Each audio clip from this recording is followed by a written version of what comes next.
I'd like to call to order the Thursday, November 3rd, 2022 meeting of the Lee County Zoning Board of Appeals. Would you call the roll, please? Bruce Forrester, Present. Craig Burrow, Here. Mike Pratt, Here. Glenn Hughes, Here. Rex Meyer. Present. Okay.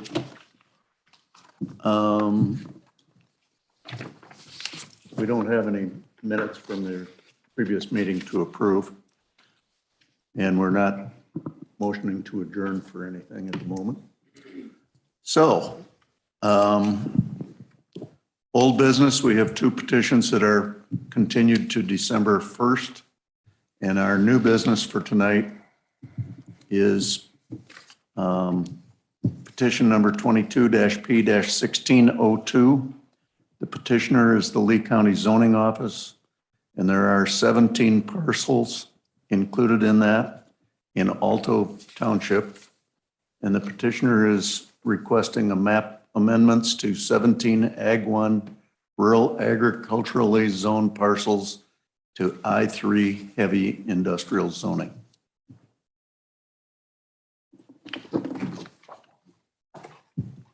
Not yet. Just present what you have to do first. Huh? Okay. Raise your right hand. Do you solemnly swear or affirm under penalty of perjury that the testimony you're about to give should be the truth? Yes, I do. Okay. Sign your name. Print your name.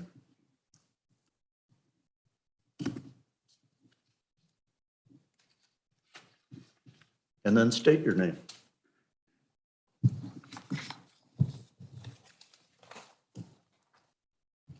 Dee Duffy. Good evening. My name is Dee Duffy, and I'm the zoning administrator for Lee County. The Lee County Zoning Office has submitted petition 22P-1602 for map amendment on 17 parcels in the Stuart Rochelle area that we will be highlighting tonight. Notification for this petition was sent by certified mail to all the parcel landowners named in this petition and all adjacent landowners per state statute. A copy of the zoning board agenda for this petition was displayed here at the courthouse and on the Lee County website. A legal notification of this petition was published in the Sauk Valley newspaper on October 14, 2022. The required collection of certified mailing receipts and the newspaper invoice have been submitted for the record, indicated as Exhibit 1 at the table there, guys, and Exhibit 2. In addition to other notification requirements, the City of Rochelle, whose boundaries are within 1.5 miles of the proposed petition, was notified along with the Village of Stuart. The proposed map amendments lie within the Township of Alto. The Alto Township Supervisor and Alto Township Road Commissioner were noticed and both responded with acknowledgement of the petition. There were several parcels that the Lee County determined not to be attached with this map amendment. So on October 24th, 2022, a second mailing went out to all landowners and adjacents via U.S. Postal Service, which enclosed the amended petition. I would like to submit a picture of the future land use concept plan map taken from the Lee County Comprehensive Plan as Exhibit 3. And that's at your table there, if you want to. You want me to pass them out?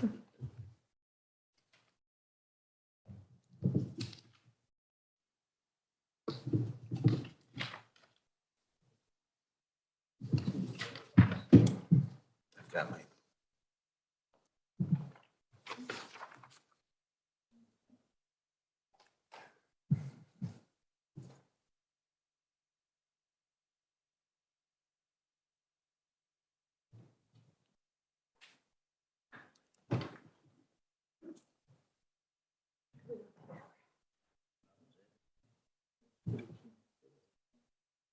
Exhibit 3.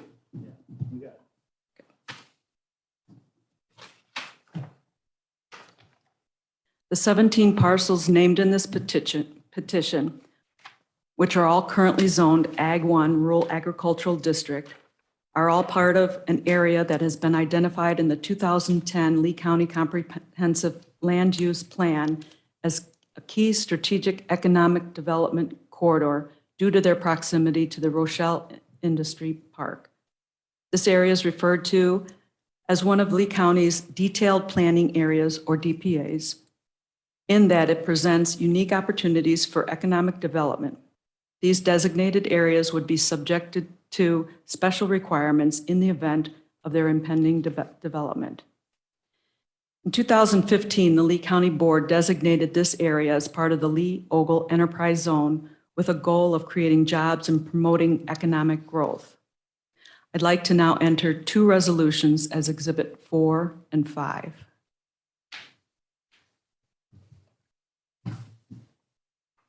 Lee County and the City of Rochelle have recently passed resolutions that support the Lee County Industrial Development Association, Greater Rochelle Economic Development Association, the City of Rochelle, the City of Rochelle's Railroad, and the Rochelle Municipal Utilities in their efforts to attract and retain heavy industry intending to employ hundreds of new workers and the investment of millions of dollars in buildings and infrastructure within the Lee Ogle County Enterprise Zone. These resolutions show strong efforts to be made to ensure that neighboring municipalities with overlapping areas of interest, such as Stewart and Rochelle, to coordinate with each other and with the Ogle and Lee County regarding future planning. I would now like to call Lee County's first witness, Jason Anderson.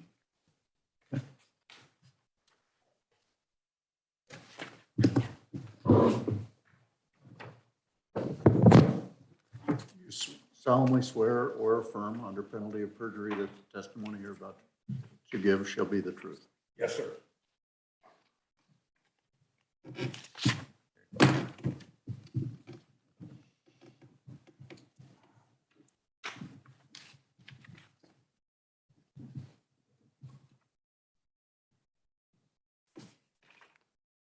Third.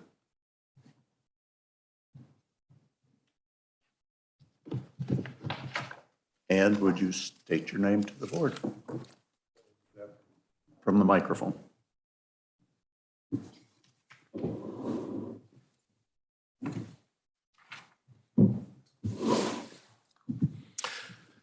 Good evening. My name is Jason Anderson. I am the Economic Development Director for the City of Rochelle, and I have been for a little less than 18 years.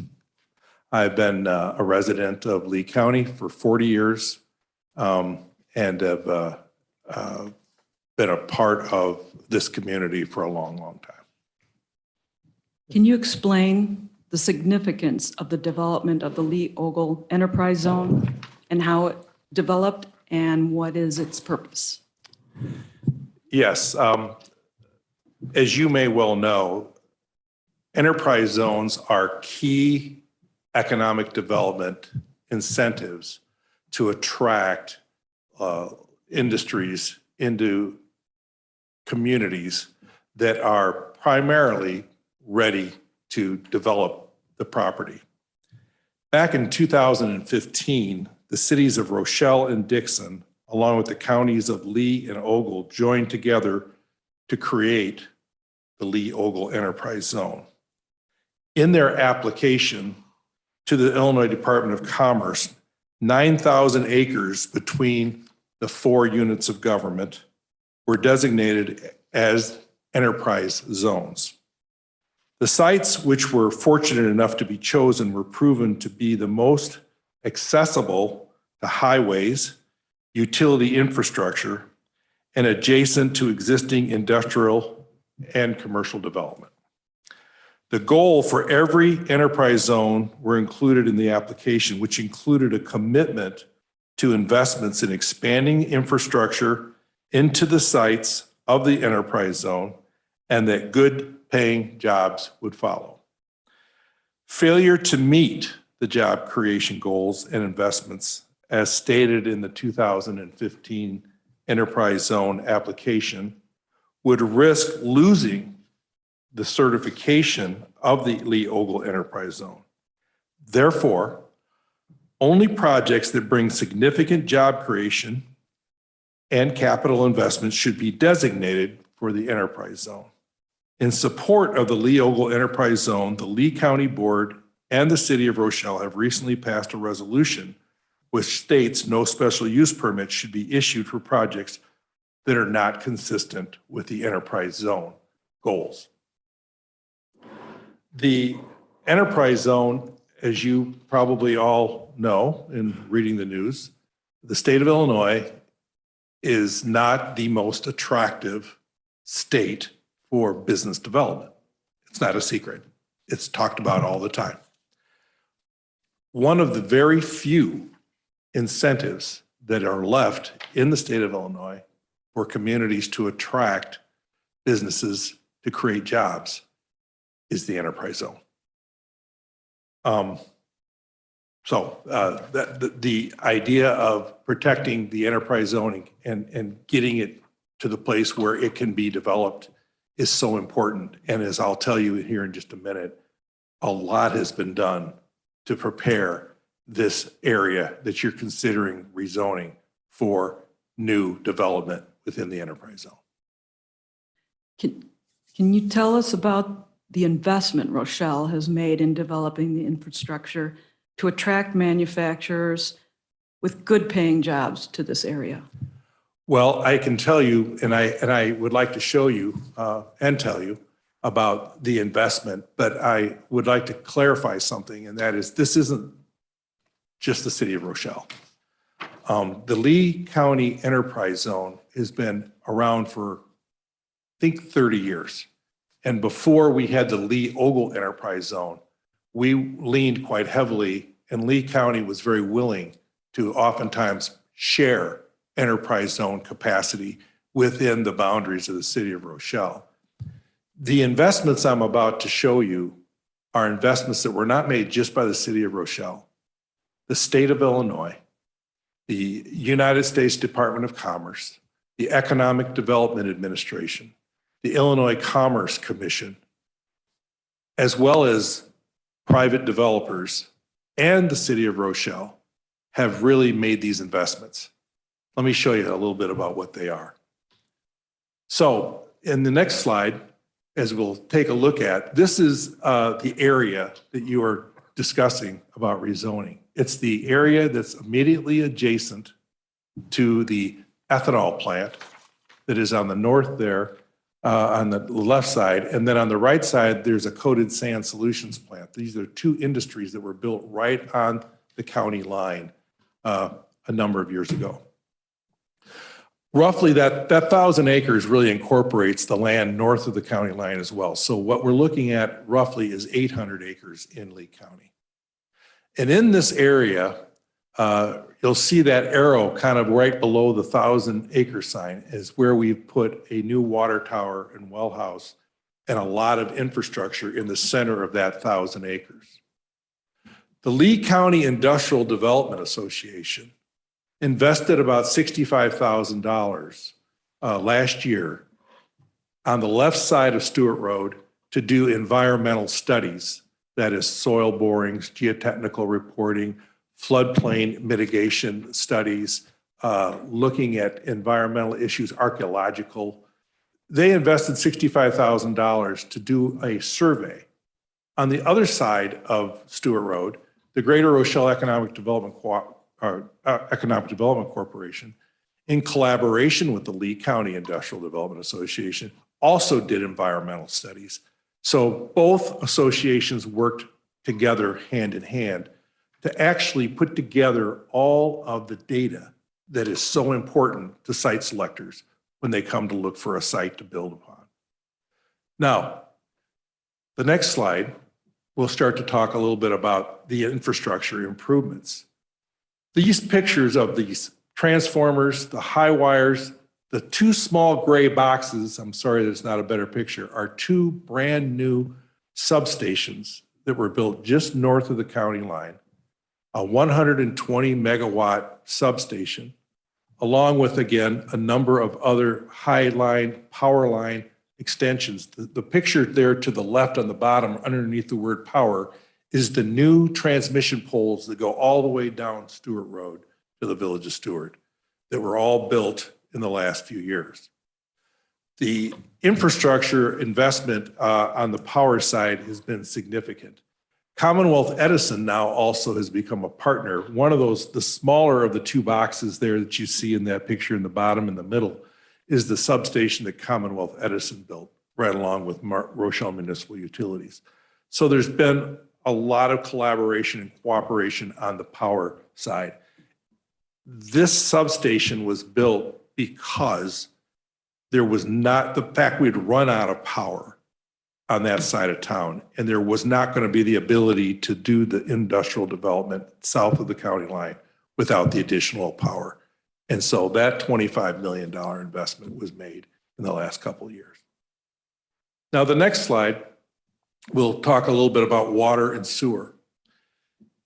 In the world of economic development, the key to success, and I'll point to Rochelle, and it didn't start with me. It started 100 years ago.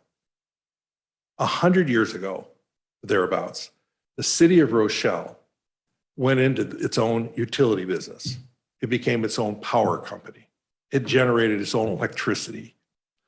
And from there, and it still does generate electricity, but what it did was it created a foundation whereby the community was taken care of by its own utility to make sure there was always going to be enough power. Now, since that power company was founded, of course, we have our own water. That water tower that you see there in the upper right-hand corner was built at near the corner of Hayes and Stewart Road in Lee County 5 years ago. The well house was built, the well was drilled, and a filtration plant has been built. 21-inch sewer line has been extended from the county line to Hayes Road. A 16-inch water line has been extended from the county line to Hayes Road to that water tower. The sewer plant has been completely renovated and upgraded with a $7 million grant so that, again, in order to add new industrial development, the sewer capacity would be there to do so. The thing that's really important, and most people that are in economic development know this, is that you can't just have enough water to be successful. You can't have just enough sewer to be successful. You got to have it all. The sewer, the power, the water, and we'll go to the next slide, and the gas. The one utility that Rochelle does not have authority or control over is this natural gas supply. This is NICOR territory, as you know. And NICOR has a large vault and substation on the northwest corner of the city. When I came to Rochelle 18 years ago, I realized that we didn't have any control over gas. And so I met with an entire operations planning team from NICOR. And I showed them the map that you saw here at the beginning, that there was well over 1,000 acres in Ogle County that could potentially be developed, and 1,000 acres and more in Lee County. And NICOR went in and invested about $4 million in expanding that vault. You see pictures of it there at the left. So NICOR made an investment, and they ran a brand new 8-inch high-pressure gas line all the way from the northwest corner of Rochelle, down Jack Dame Road, down 251, down Stewart Road, all the way to the county line. And that, of course, was driven by the demand for the ethanol plant. It was being planned for. It was being planned for. It wasn't built yet, but it was being planned for. So NICOR has made a significant investment in making the gas available to this 1,000 acres. Next slide, please. The investment in roads and bridges has been significant, and it was necessary because when you're in a community that is full of railroads, And there are 3 railroads in Rochelle, the Union Pacific, the Burlington Northern Santa Fe, and the City of Rochelle Railroad. That means that there's a lot of at-grade crossings, and a lot of people get upset about having to wait on trains. Fortunately, in Rochelle, we've been very actively involved. In the upper left-hand corner, you see the overpass in front of you. That's I-88. But the overpass just beyond that is the Stewart Road overpass. And that was the gateway and is the gateway. In fact, the picture in the lower left-hand corner is the ribbon cutting of the Stewart Road overpass. This was so critical because this is the gateway from I-88 into Lee County down Stewart Road. And before that overpass was built, trucks would back up all the way from the BNSF main line all the way out to 88. So this overpass was a critical component to opening up development to the south. The bridge picture with the group of people there is the railroad bridge that was recently built that extended the City of Rochelle Railroad a mile into Lee County. There may be a few of you here tonight who actually have been out with me to the railroad and seen this development of this rail bridge. And then the picture you see in the right-hand corner is the rail bridge from an aerial view. And of course, from the upper right-hand corner, you see the bridge as it was being constructed. And the little picture in the middle is that track going a mile into Lee County. So road and bridge structures, of course, are key to logistics and movement of traffic and the safety and the safe movement of traffic. And this is why we've been so dedicated to bridges and road improvements, widening, improving, and making just to other mention, you see the truck going underneath I-88 there. That's the Karen Road extension. When I came to Rochelle 18 years ago, that was a cow path. And it went underneath I-88 to a cornfield. And this is the area immediately south of I-88, just north of the county line. And in this 18 years, that Karen Road extension now goes underneath Stewart Road, comes back around and connects to Stewart Road. And that's the truck route that we were able to build that took a lot of trucks from having to be in town. Okay, the next slide. Rail, as we've been talking a little bit about rail. The City of Rochelle, 40 years ago, and the Greater Rochelle Economic Development Corporation partnered to create their own short-line railroad. This railroad there was a vision for basically running this railroad from Rochelle all the way to the village of Stewart and to open up the area around 88 and to open the areas in Lee County for industrial development. Railroads attract major businesses that hire and employ people. 40% is the average wage for a job that is tied to rail is 40% higher than any other industrial job. Rail is a key component to attracting good industry. So in the lower part of this picture, you see the red engine. That's the City of Rochelle's engine with the Burlington Junction. What you see in the upper right-hand corner is the Rochelle Transloading Center. And today, that transload center is actually supporting, I think it's 9 different industries in this region, whereby they want to be able to bring a rail car in and use rail as a point of transportation. But this is a place to offload the freight onto a truck and then deliver it to its user. And so we built this, the City of Rochelle built this transloading center. But what's the most exciting thing that's happening right now, in fact, today it happened, the ground was actually broken, is I want to point to that red box. The transloading center is right to the left of the red box. But we now have the beginning of the construction of a new intermodal yard. You might remember that in 2019, the Global 3 intermodal yard that the Union Pacific built in 2003 closed. Thousands and thousands of intermodal containers of grain used to move through Global 3.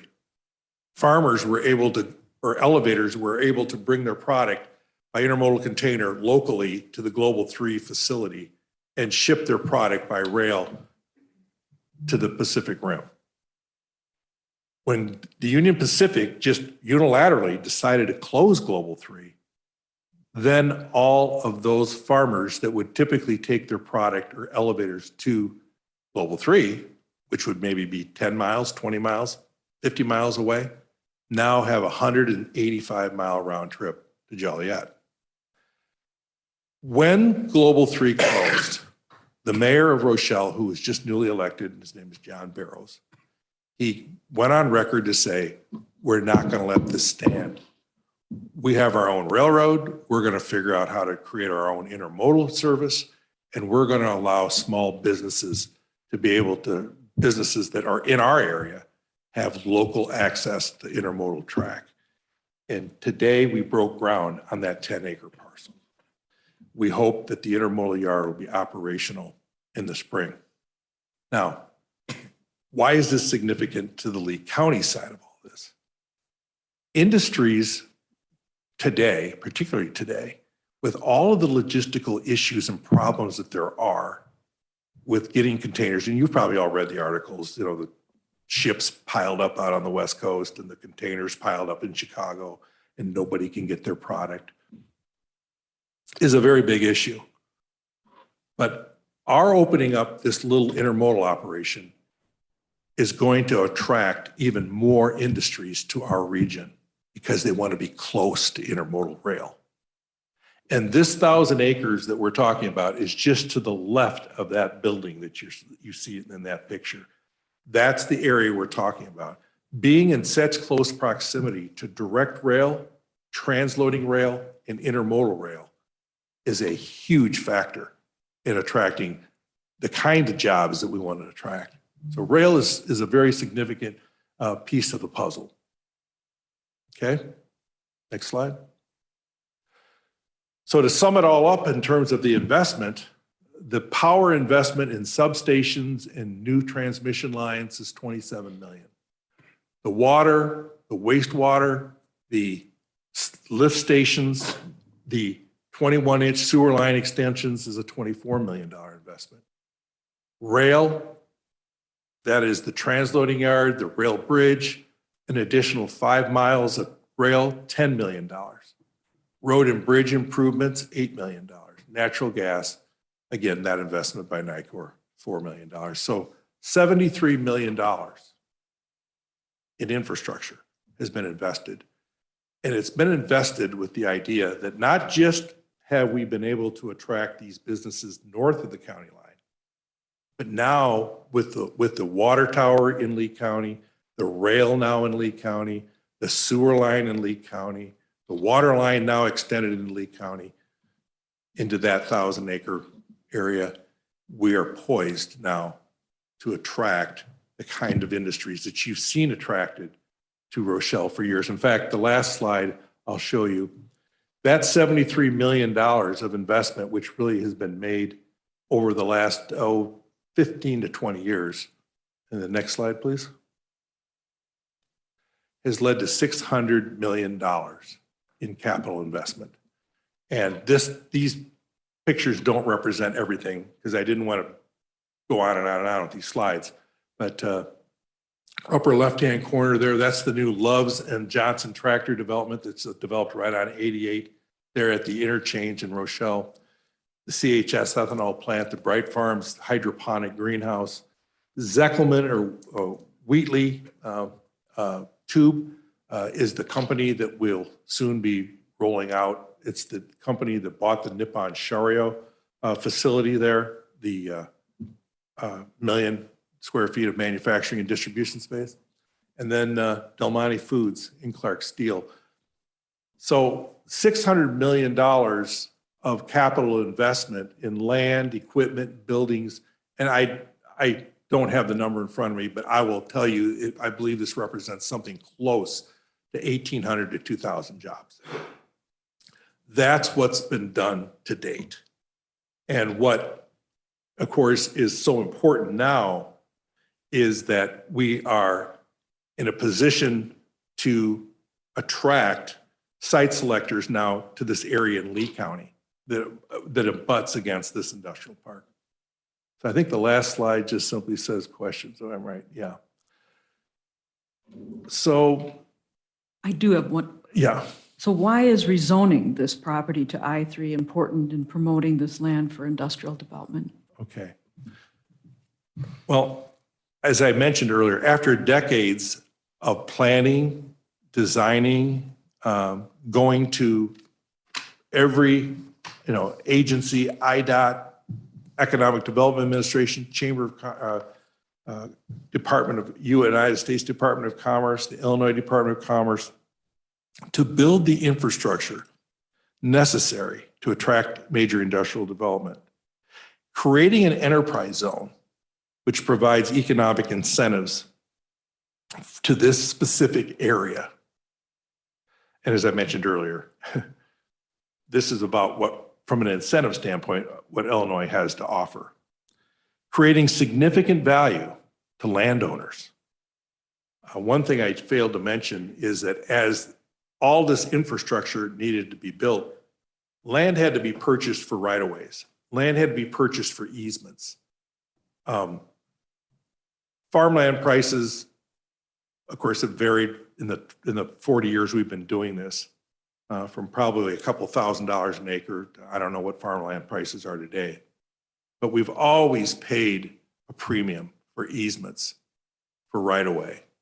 The most recent right-of-way for the rail that was purchased along the BNSF, I think it was $35,000 an acre for just a strip of land that we needed for rail right-of-way.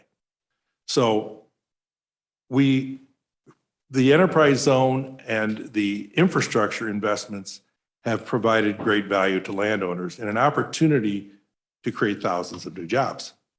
So I'll sum this all up with this.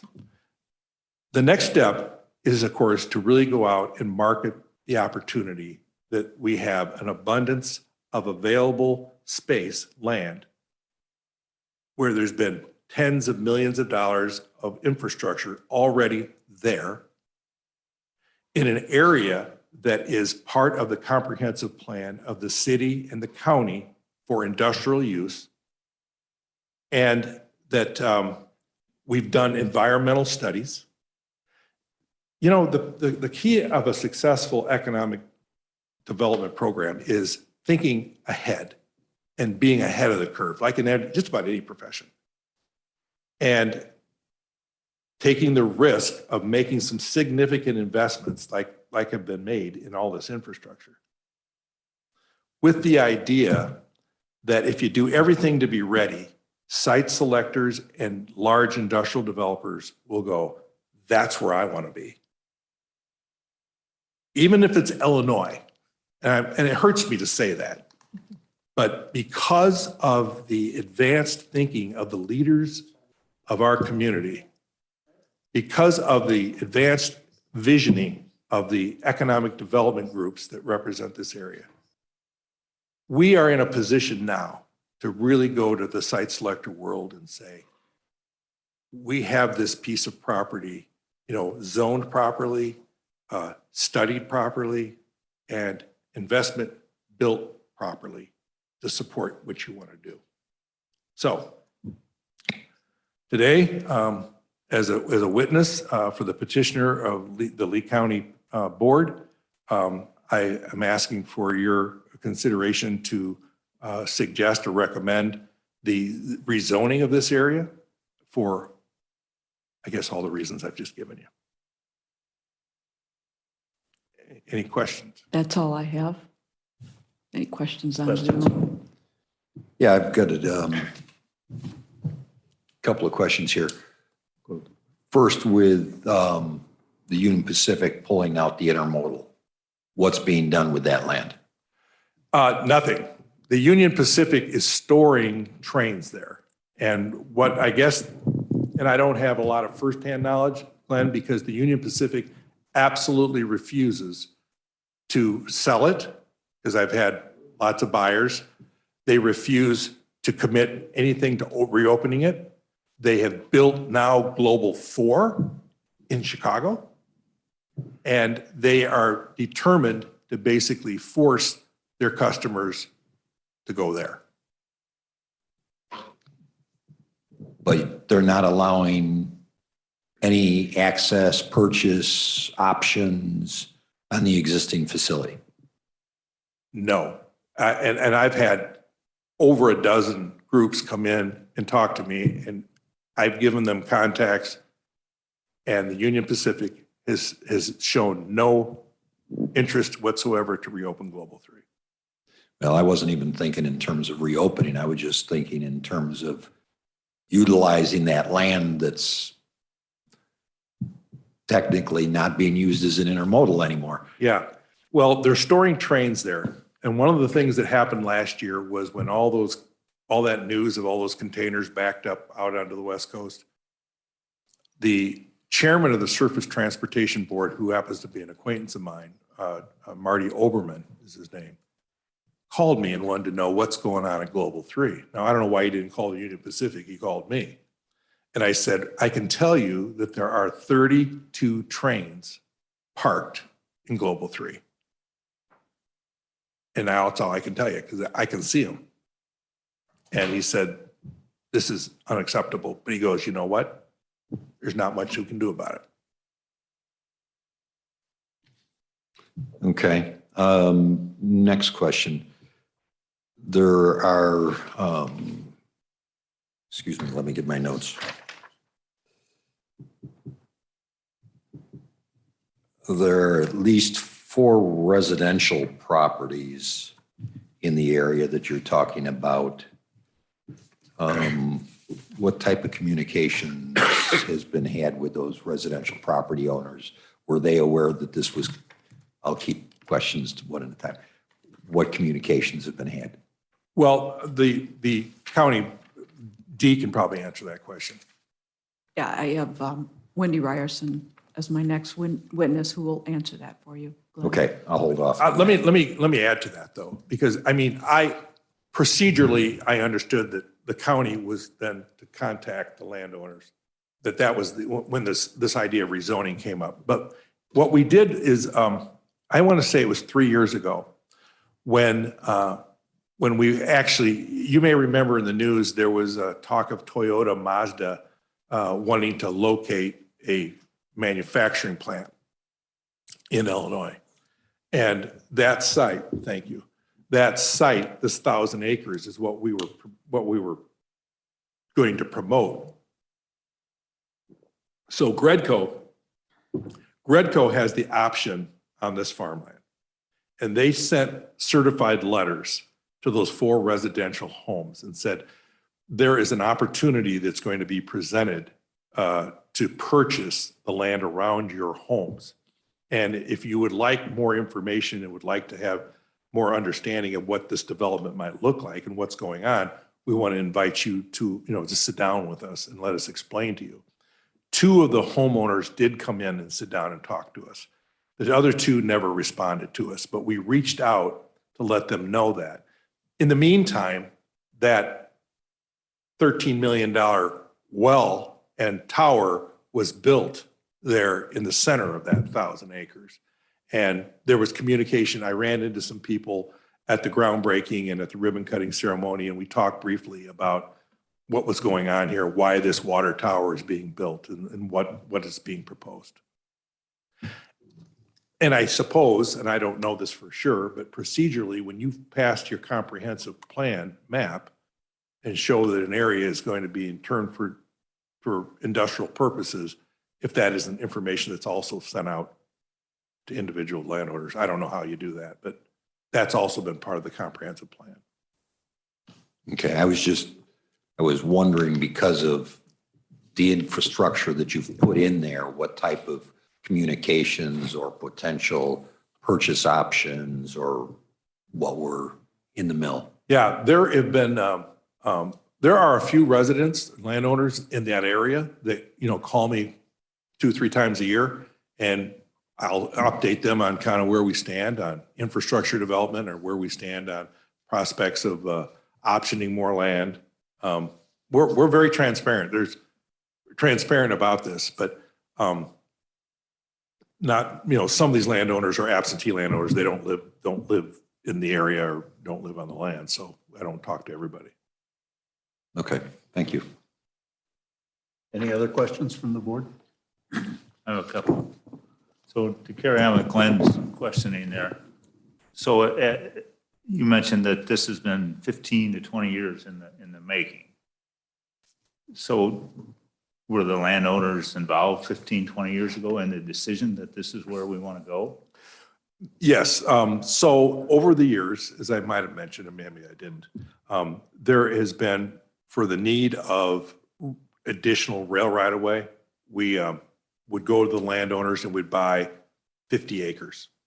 We bought 50 acres from the Hayes Trust, which is the property along 39.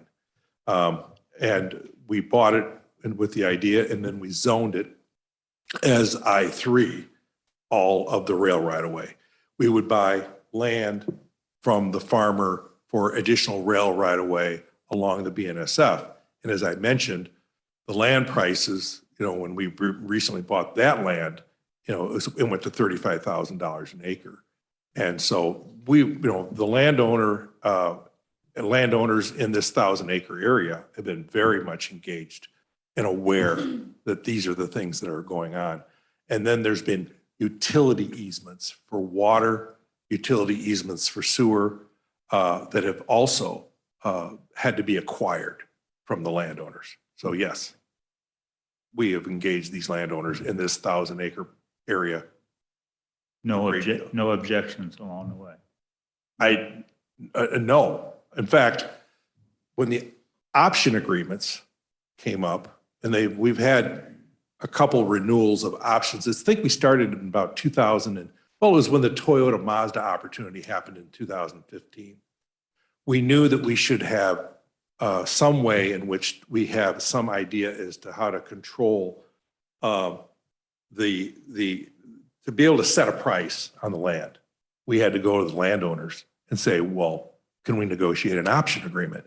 And both the landowners came up with an option price that they would sell. And so we have written option agreements with these landowners and for the unsold land. And I have communications every year with the farmers that this farmland is all leased. I have communications with the farmers because if we had a project and say they wanted to start construction in the middle of the summer, we'd have to buy the crop. So there's a lot of communication that goes back and forth like that. So what parcel number is the water tower on now in this list of 17, or is it even included in that? I think it's number 11. It'd be parcel 9. It's near the intersection of, it's be a 1 acre parcel, or probably maybe 2 acres maybe now, near Hayes and Stewart It's Road. parcel number 11, So who owns that parcel? That's the city. City of Rochelle. And again, that was a situation where the landowner negotiated a price for the city to buy that land to put the water tower and the well house at that location. So it didn't need to be rezoned at that point to put the water tower on? No. There was nothing that I was aware of that came up as a result of rezoning for the water tower. Okay. Another question that I always ask, you're probably not aware of this, but I want to know what the soil productivity index is of this property, these properties. Yeah, no, I wouldn't know that. There have been geotechnical studies done, but I know you're looking at data on crop yield. And I don't know what that is. Would that be in the tax records? I have that coming up in Exhibit 6. Okay. You know me now. No further questions right now. Anybody else? Jason, Yeah. the city intermodal that you're breaking ground for, how far, or what roads is that bounded by, and how far is it from the county line? Okay, can you go back to on the slide of the map that was up, I think it's the second slide in the deck. Yeah. So if you see you see where the dotted lines are there, where there's a black arrow about in the middle of, it says Coated Sand Solutions, actually. You see the orange dotted lines that go along and curve? You see those? Yeah. Okay, well, if you go to the left and you see where the red line is, that's where the intermodal yard is being built. And just on the other side of Coated Sands is the county line. In fact, if you look to the left, it says Ogle Lee County line. You see that on the left of the map? Yes. Okay, so that's the line. And that intermodal park is, I'd say, 300 feet from the county line. And the green road there, that's bordering your intermodal then? That green line that goes down Stewart Road, I believe that represents the water line. Oh, okay.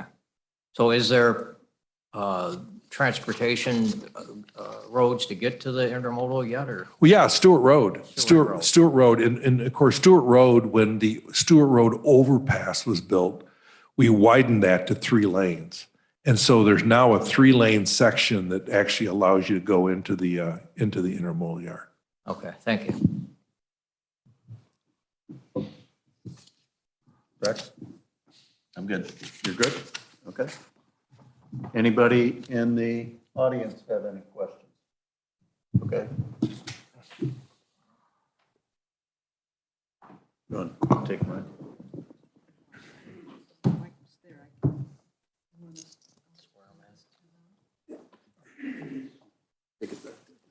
You can speak at the mic back there. Ma'am, you can. There's one back there. Oh, there's one on the podium. But while you're here. Yeah. Location is the location. Raise your right hand. You solemnly swear or affirm under penalty of perjury that the testimony you're about to give shall be the truth. Yes. Okay. She's not giving testimony. And you're not really giving testimony. She's asking questions now, so. You're asking questions. Sure. So go back here to your microphone. Okay, I'm a little hard of hearing and blind and one. Okay.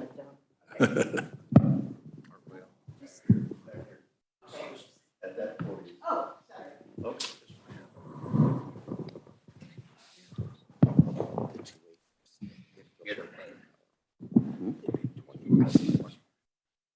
Okay, I would just like to say that I believe this is an State your overreach. name.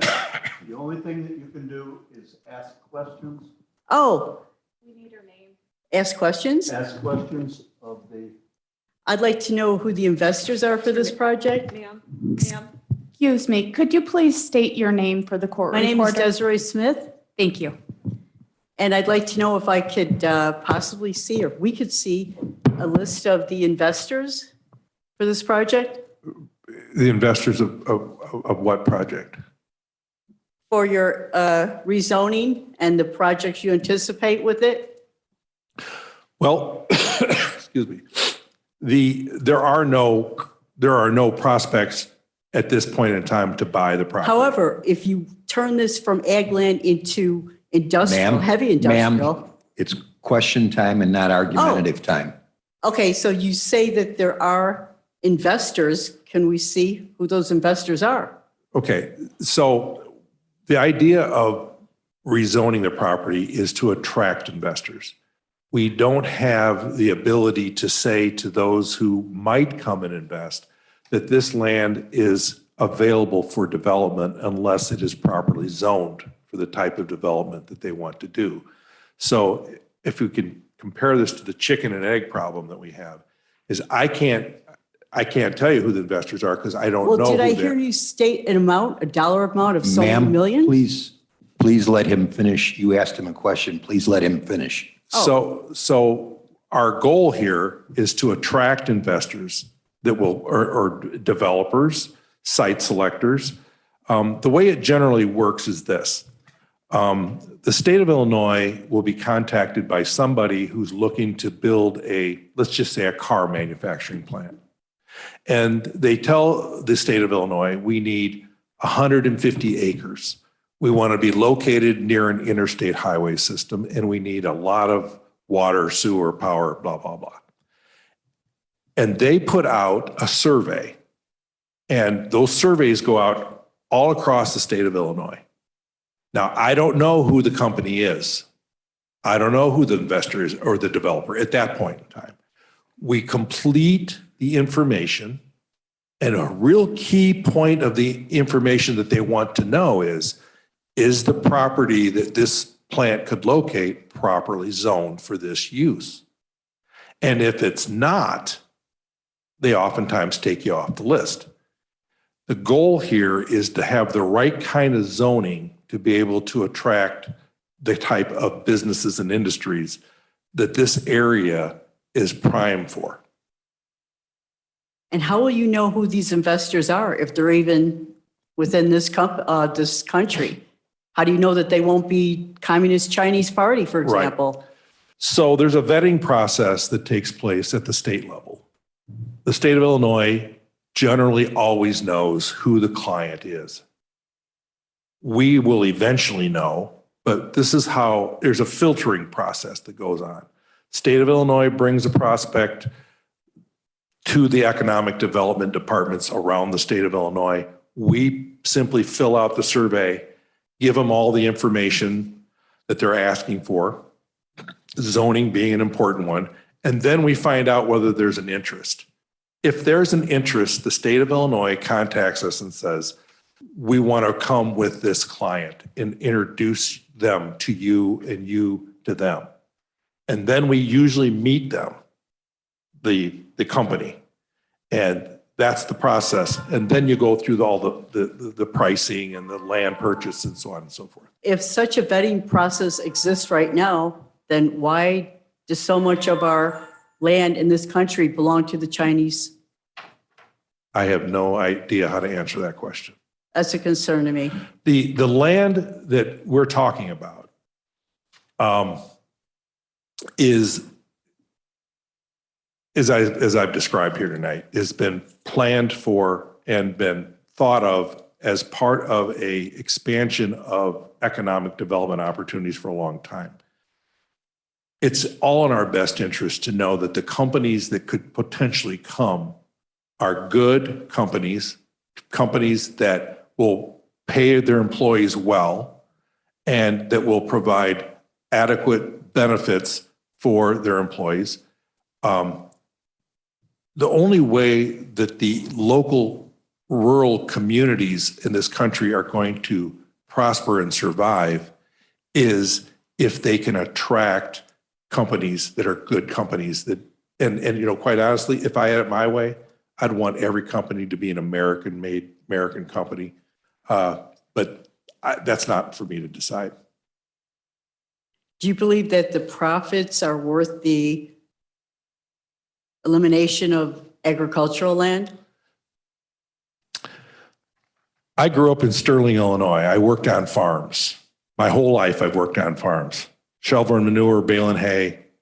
I understand a little bit about farming because I've been a part of it.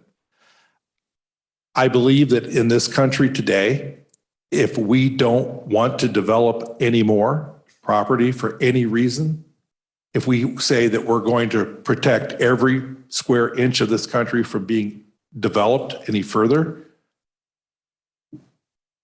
our economy will totally collapse. The ability to grow your community in a smart way. And that's why there are comprehensive plans that are put together by cities and counties. They look to the future and they decide where should the residential development be? Where should the industrial development be? Where can we do more in commercial development?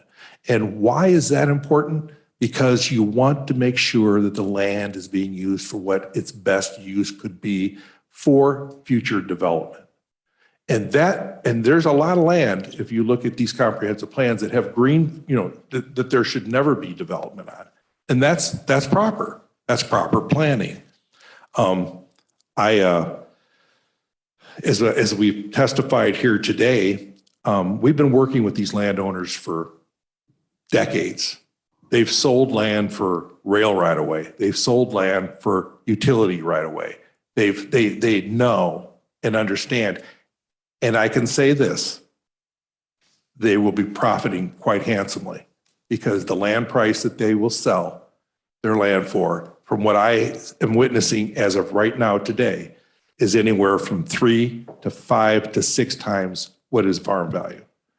So the landowner who decides, and again, every landowner can decide to sell or not sell, will sell this land because of the infrastructure improvements at a much, much higher price. And the other thing that I've been educated by my farmer friends, is that if they can get 4 or 5 times the value of their farmland in Rochelle, they can turn around and buy 4 or 5 times more land somewhere else. That's what they told me. And so I'm happy that that's an option. But the property that we're talking about, the value of it is going to continually and significantly increase. And who determines the value of that land? Well, of course, most of the time when a purchase is made, appraisals are done. A hired appraiser is done and land is appraised. And then just because it's appraised at such a price doesn't mean it has to sell at that price. I think if any of you have tried to buy real estate here in the last 12 months or whatever, oftentimes am I right about that? Of course, you're retired from the banking business, Glenn, but land prices or building prices oftentimes go for more than what they appraise. So land prices are determined primarily by what the market will do. And your estimation is, for example, a chemical plant more important than agricultural land? I don't know how to qualify that. I think agricultural land, of course, has a great value. And I think anybody that makes products, chemicals, or automobiles or anything like that, that improves the quality of life of people, I think that's valuable too. But is one more valuable than the other? I'm not qualified to say.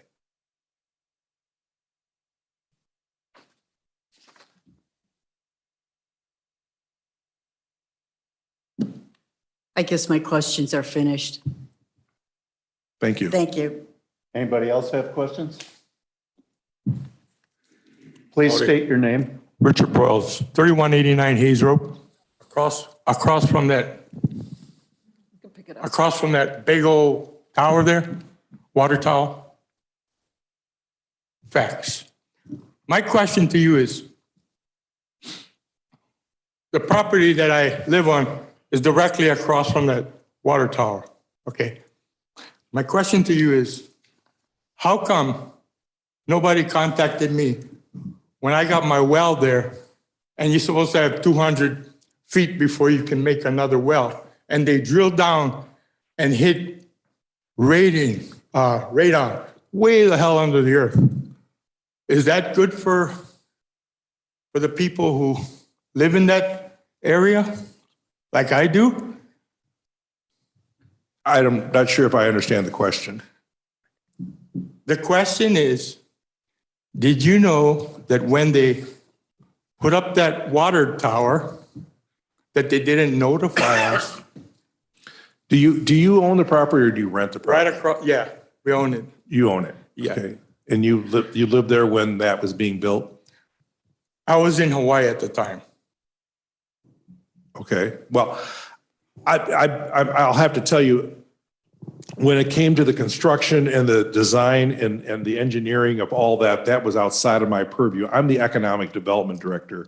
I would like to encourage you to contact the RMU customer service office and talk to the water and sewer reclamation superintendents. They're the guys that were involved in the design and building of that water tower. Yeah, only because by law, you're supposed to be 200 feet from the next well. You understand what I'm saying? I do, but I'm sorry, I'm not knowledgeable of the regulations and it's outside of No. my purview. The only reason why I'm asking you that, because you guys are planning to do something that could be even worse, like, because we have a water table underneath the ground, right? We depend on our well. That affects us. like I grow my own vegetables and fruits and can my own stuff. So it's really important that our land stays safe for us. You understand where I'm coming from? I do, as a farmer? I do. Okay, and another thing that you said that is not true is the NICOR line that you said that is in the ground there that we have was years and years and years and years before you, they had all this plans for development. you Well, know? let me clarify something, is the NICOR line I was talking about was the new line that came from the substation to the ethanol plant. The ethanol plant that's, of course, north of where you live. That's the line that was the new line that was built. Yeah, because I was gonna say, we had that line way. Well, there's way a before second that. line. There's a second NICOR line that serves the areas south of the county line. And Yeah. in my testimony, we were talking about a brand-new NICOR line that was built specifically to come to the county line. And that's the one I was talking Yeah. about. I am aware that there is natural gas. I think you have a 6-inch line that goes down Yes, I Stewart do. Road. Yes, And I do. then there's a line that serves your And residents.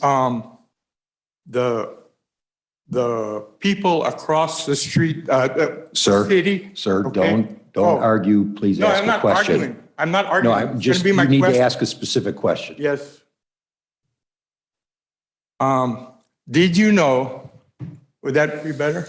Did you know, that's what I'm gonna start off with, that the city was going to put that sewer line you're talking about and the other lines on my side of the road, and I had to beg them not to because it's on the Lee County side of the road. They were gonna put it on my side of the road and tear up my nice, beautiful property.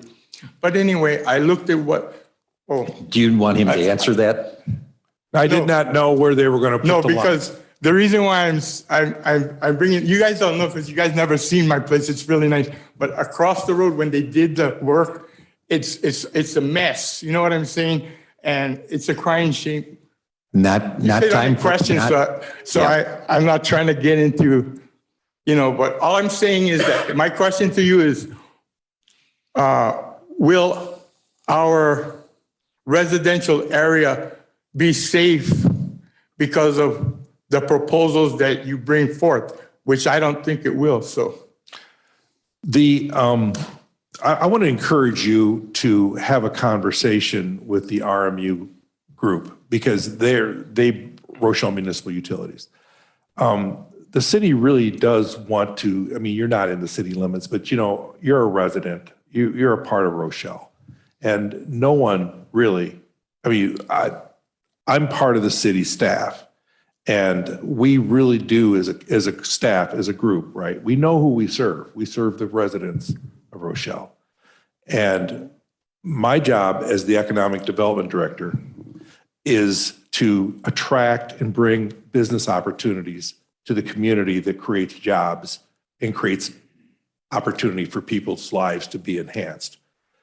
The Rochelle Municipal Utility Group, I think, can address most of your concerns. You mentioned the radium plant, and let me make a comment about that. When the well was originally drilled, I can't remember how many feet, but you're right, it's a deep, deep well. There was no sign of radium when the well was drilled. And when they flushed the well, there was no sign of radium. If there was, it was such a small amount that they didn't see it. When the well went into... Can I bother you? Can I interrupt you? Sure. I talk to the people, so I know.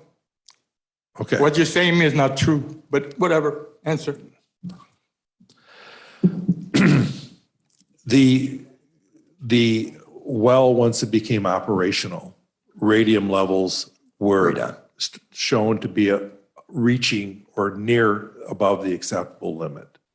And so another I think it was $3.3 million was invested in a filtration system that was then required to bring a sewer line from the county line down to the new radium plant or filtration plant.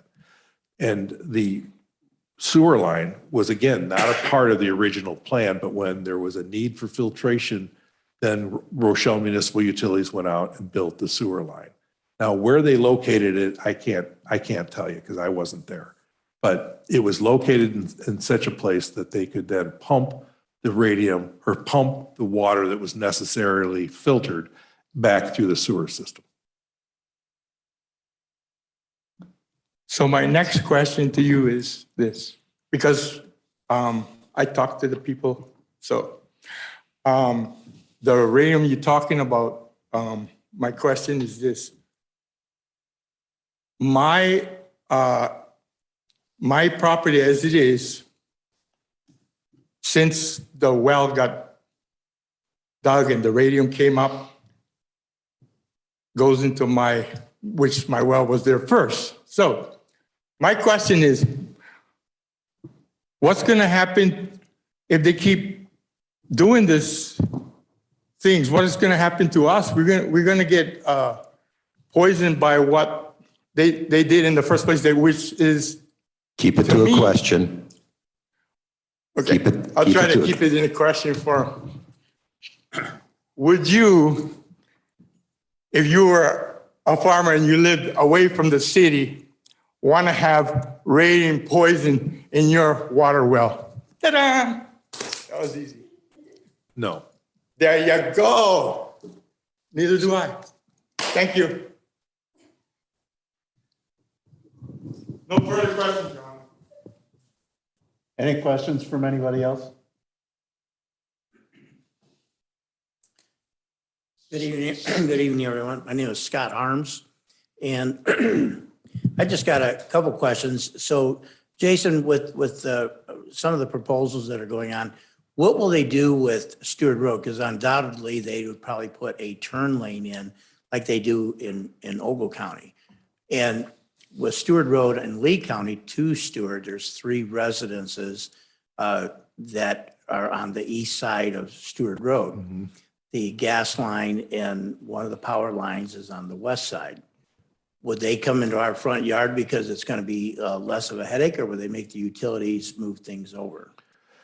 Well, it really depends on what kind of a user ends up, locating there, or number of users. And of course, traffic counts, IDOT, of course, studies these things, determines how and where a turning lane would need to be established.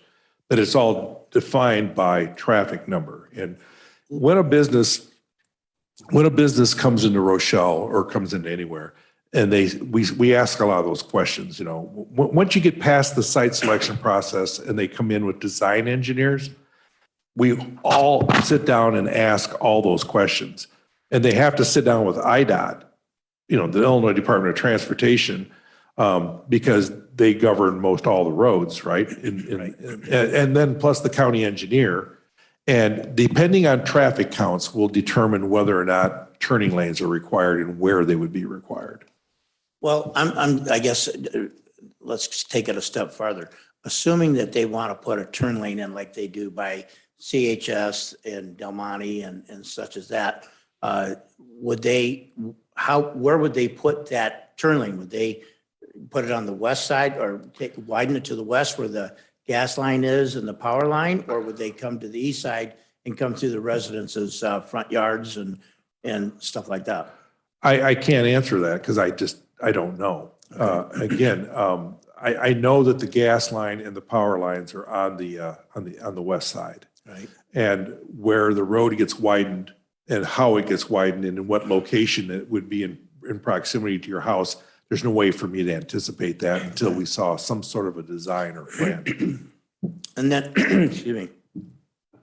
So then from once you cross the county line into Lee, there's a bridge with a creek right there. Right. And then you come a little farther south, then it gets really low.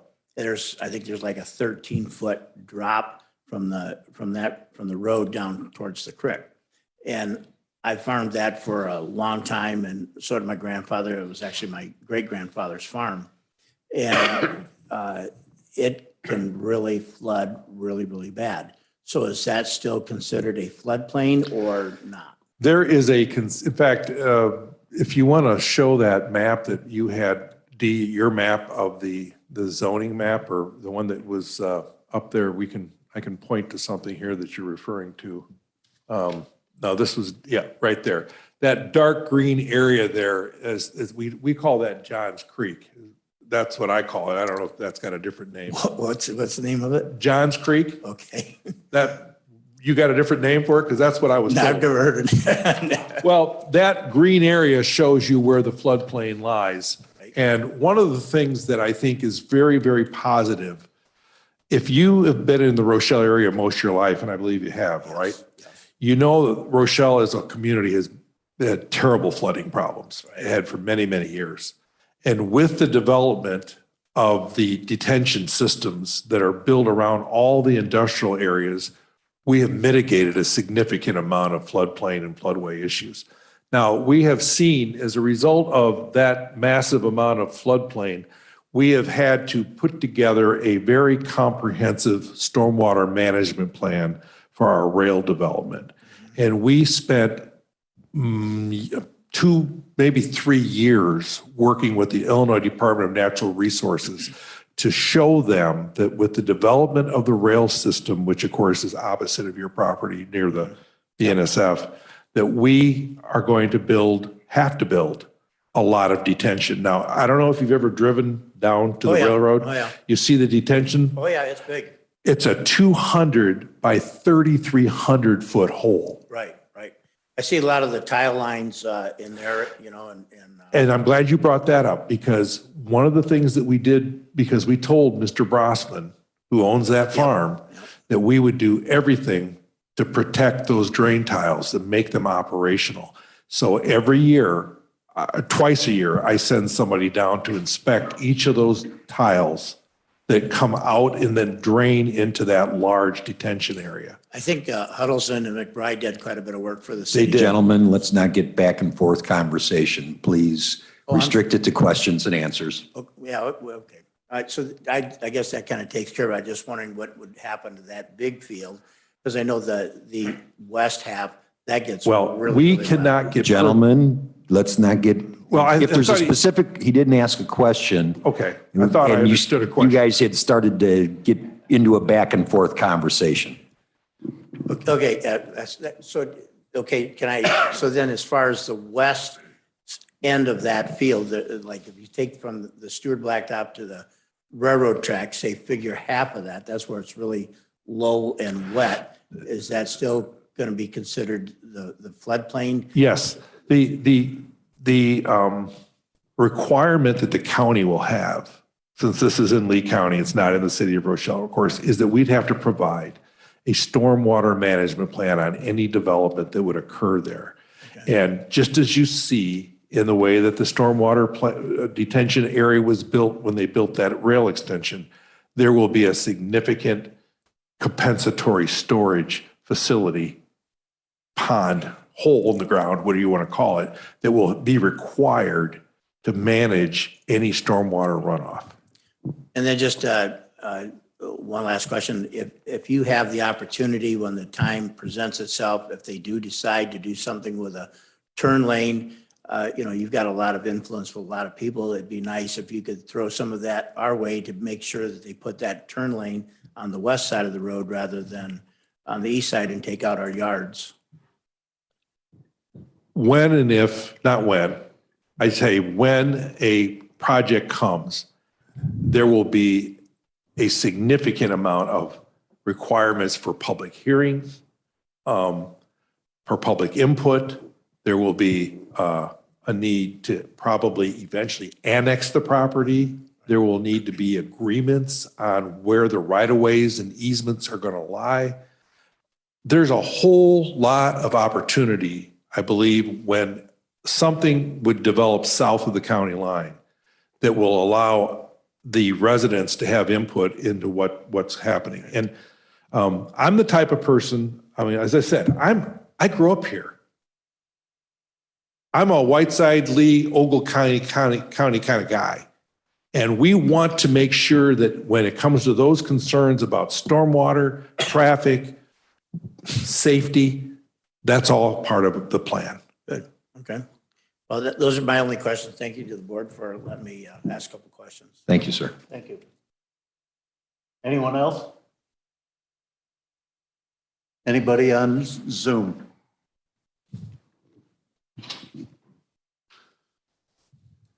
Everybody's muted.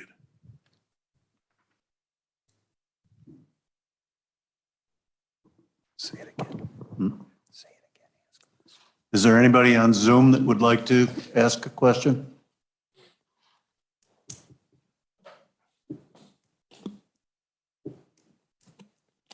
Seeing none? Raise their hand or something. What's that? Why don't you have them raise their hand or something like that? Because if he's got it controlled. We, Okay, thanks. okay. All right. Thank you. No other questions? No other questions? I- Did you have a question? I'd like to call my second witness. Like to call a second witness? I'd like to thank you all for your time and your consideration. Thank you. I'd like to thank you for coming. You solemnly swear or affirm under the penalty of perjury that the testimony you're about to give should be the truth? There you go. Sign your name, wrote your name.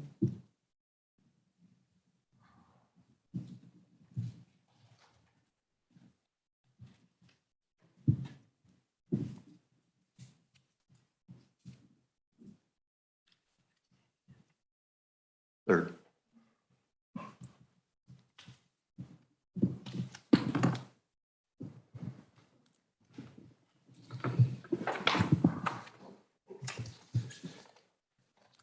Would you please state your name Wendy Ryerson. and what do you do? I'm the county administrator. Okay, thank you. And Ms. Ryerson, how long have you been the administrator for Lee County? Just a little over a year and a half. And what did you do before you were hired as the county administrator? I was the county assessor for 21 years. Now, you and the Lee County Board Chairman have reached out to most of the landowners in this petition, correct? Correct. So at the chairman's request, I did send letters to the landowners in the impacted area to ask them, actually to invite them to come speak with us so that we could share what we were thinking about doing in this area. I did hear from a number of them, but not all of them. Can you kind of give an idea of what the conversations were that took place with the landowners? So probably the most common question that I had after explaining what we were doing and kind of talking through the 20-year history that Jason already covered, most of the landowners, if not all the landowners, were very, aware of the things that had been done over the years with regard to Rochelle and the improvements that were working their way into Lee County. So once we got back beyond the explanation of exactly what we were looking to do, the most common question was always about the real estate taxes. What happens if you rezone this? Are my taxes going to go up? Which brings me to going back to your previous position as the Lee County assessor. If approved, this petition, how will this map amendment impact real estate taxes for these 17 properties? So property tax code requires assessment officials across the state to actually tax the property based on its actual use, not based on any speculative or, in this case, future industrial use. So if it's agricultural and it continues to be used for agricultural, it'll be taxed as agricultural or farmland. If it's residential and it continues to be used as residential, that's how it'll be taxed. I'd like to submit Exhibit 6 for the record. And this exhibit is the farmland valuation card taken from the records of the Lee County Assessment Office, identifying the soil types and productivity index for each of the 17 parcels. So last question, Ms. Ryerson. So long as the land continues to be farmed, it will be classified and taxed as farmland, correct? Correct. That's all the questions I have. Is it appropriate for me to ask a question? You're referring to 17 parcels, but we did talk about amending that. Is that 17 parcels with the parcels that we amended out? Because I'm getting something like, 24 altogether. okay, all right, so that is with, 17. okay, all right, just want to make sure of that. I didn't do the count. So where was the other 7 at? Were they outside of this block that we're looking at? South. Further south. South So- of those 17 parcels. So it would have been larger than 800 acres? Yes. I see.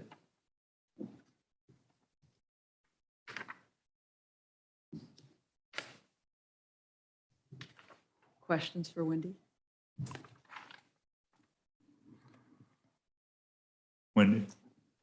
So the response you got from the residential properties? I actually only spoke to one residential property owner who, again, had been aware over the years of what Rochelle and what Lee County had been working on in terms of development. His question or my conversation with him was primarily based around, well, what if I don't want to sell? And I said, well, that's always going to be your option. You can retain the property. There's nothing that can compel you to sell this land. Because that was a question too. Can anybody force me to sell? No. You presented it to the owners that they would have to sell at some point to the Greater Rochelle development? No, the opposite of that. The landowners will always be in control of whether they want to sell the property or not.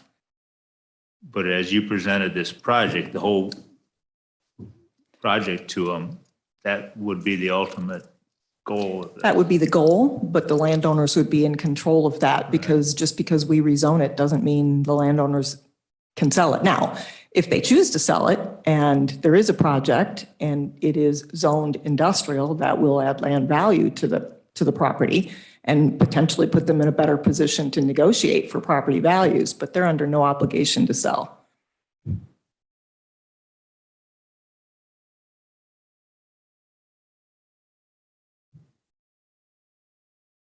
You have any questions?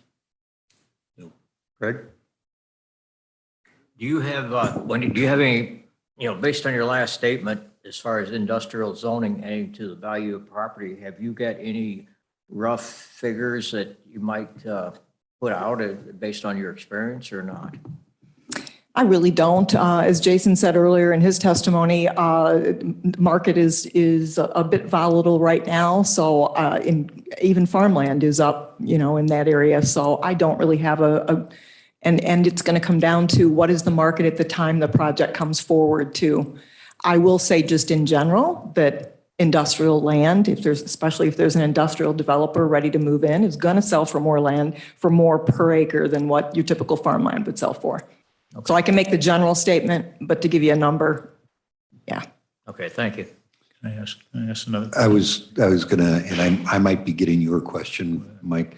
Do you, having been the assessor and being fairly familiar with that land, do you know what the productivity index on that property, on those properties is in general? I know that you were presented with the soil indexes. I have not seen them.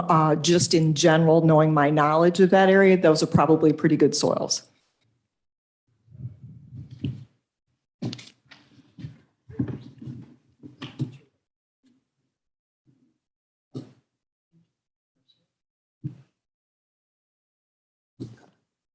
So for everybody else in the room, what Dee is demonstrating there is that the farm record card identifies each and every soil type in each and every parcel and the productivity index that's associated with it. So the reports in Exhibit 6, I think you called it, gives that information. I just haven't seen them because I'm not the assessor anymore.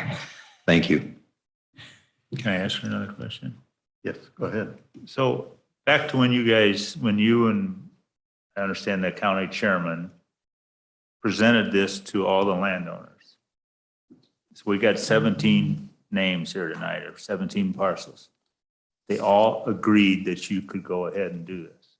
No, some of them I didn't even hear from. And in fact, the reason that you have an amended petition is that there were some landowners that were not prepared to go forward. Those landowners happen to be in the south side of the project, so we would think of that as phase 2. not the most critical to the infrastructure that's been invested in by Rochelle. These parcels would be, again, kind of the south end of Elva Road. I don't have the map up there, and I don't have a map in front of me, but essentially the south part of this. And again, I didn't hear from all landowners, so I can't make that statement that everybody agreed with this. So how will we know what their opinion is if they're not here tonight to express an opinion? Well, they were invited to come tonight, so I'm assuming if they're not here, I don't want to put words in anybody's mouth, but if they're not here, maybe it's because they aren't concerned. Yeah. I need to ask that question. Yeah. I do have one more question. Has the county looked into the potential traffic going south on Stewart Road? Because, and I'm going to clarify, because if that area gets developed, the access through Stewart to the interstate may be the easier one rather than going north onto Gurler Road and then jogging around onto 251 and then catching the. So funny you say that. That has been an ongoing question for years in this area, hasn't it been, Jason?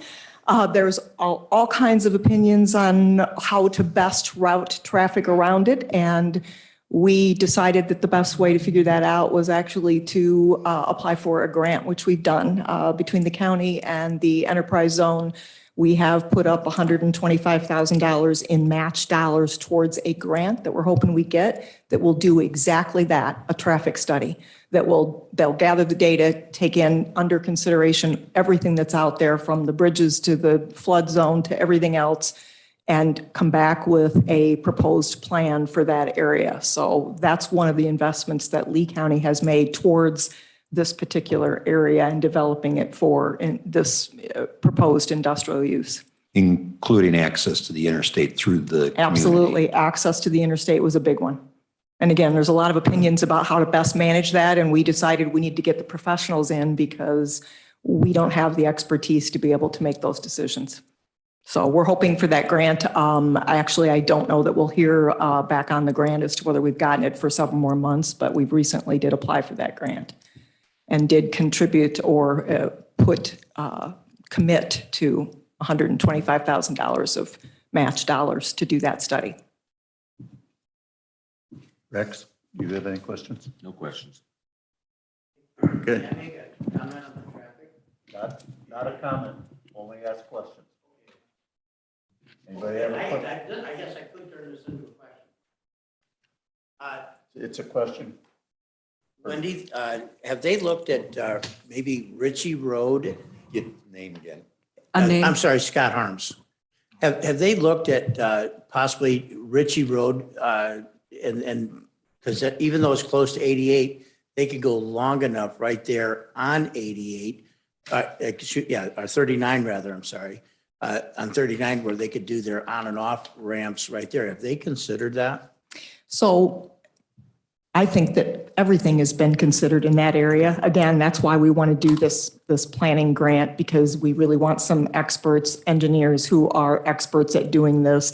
And they're the ones that'll work with IDOT and the tollway authorities and make sure that the plan we come up with is not only the best for traffic flow in that area, but also for practical implementation. Can we get another exit off of 39 or in that area? Those are all questions, Scott, I almost called you Jerry, Scott, that we absolutely hope we will learn through this planning grant. Now, this is just a comment. No. Okay. So if you stop a trucker, what's the first thing that they say when they get presented with a traffic or something like that? What's their first? I don't know. I've never stopped a trucker.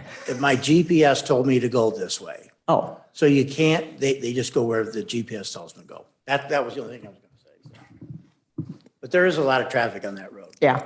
And that's one of the biggest considerations, I would say, for the Lee County side has always been the conversation about the traffic and how do we get traffic out of Stewart Elementary School.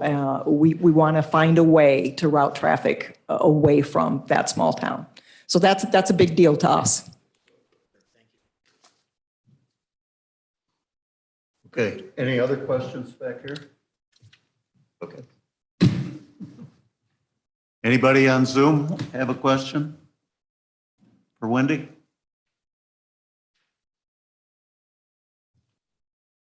Hearing none, you're excused.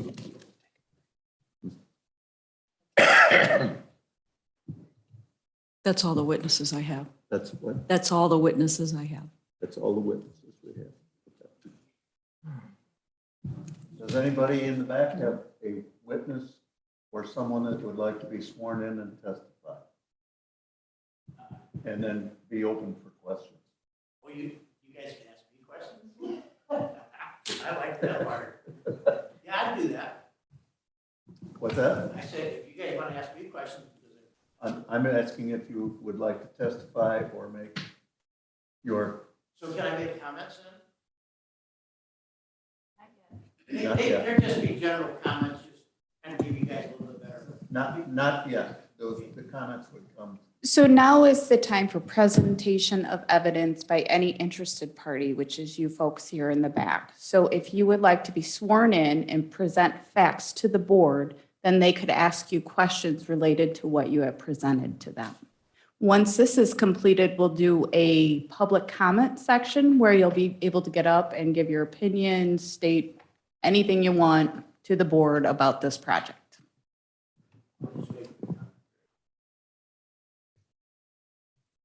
Mr. Chair, can we take a break? We've been at it for an hour and a half.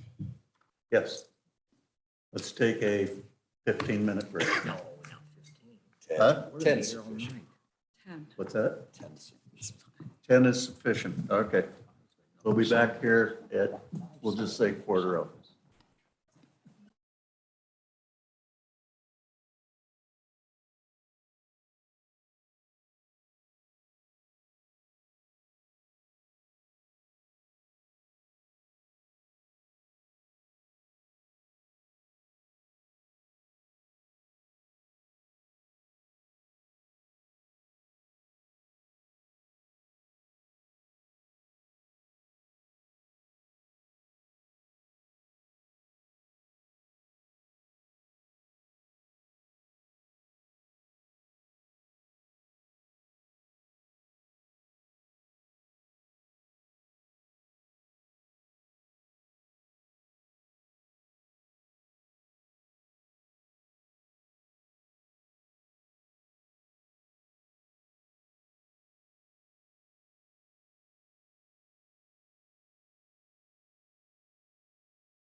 I guess so.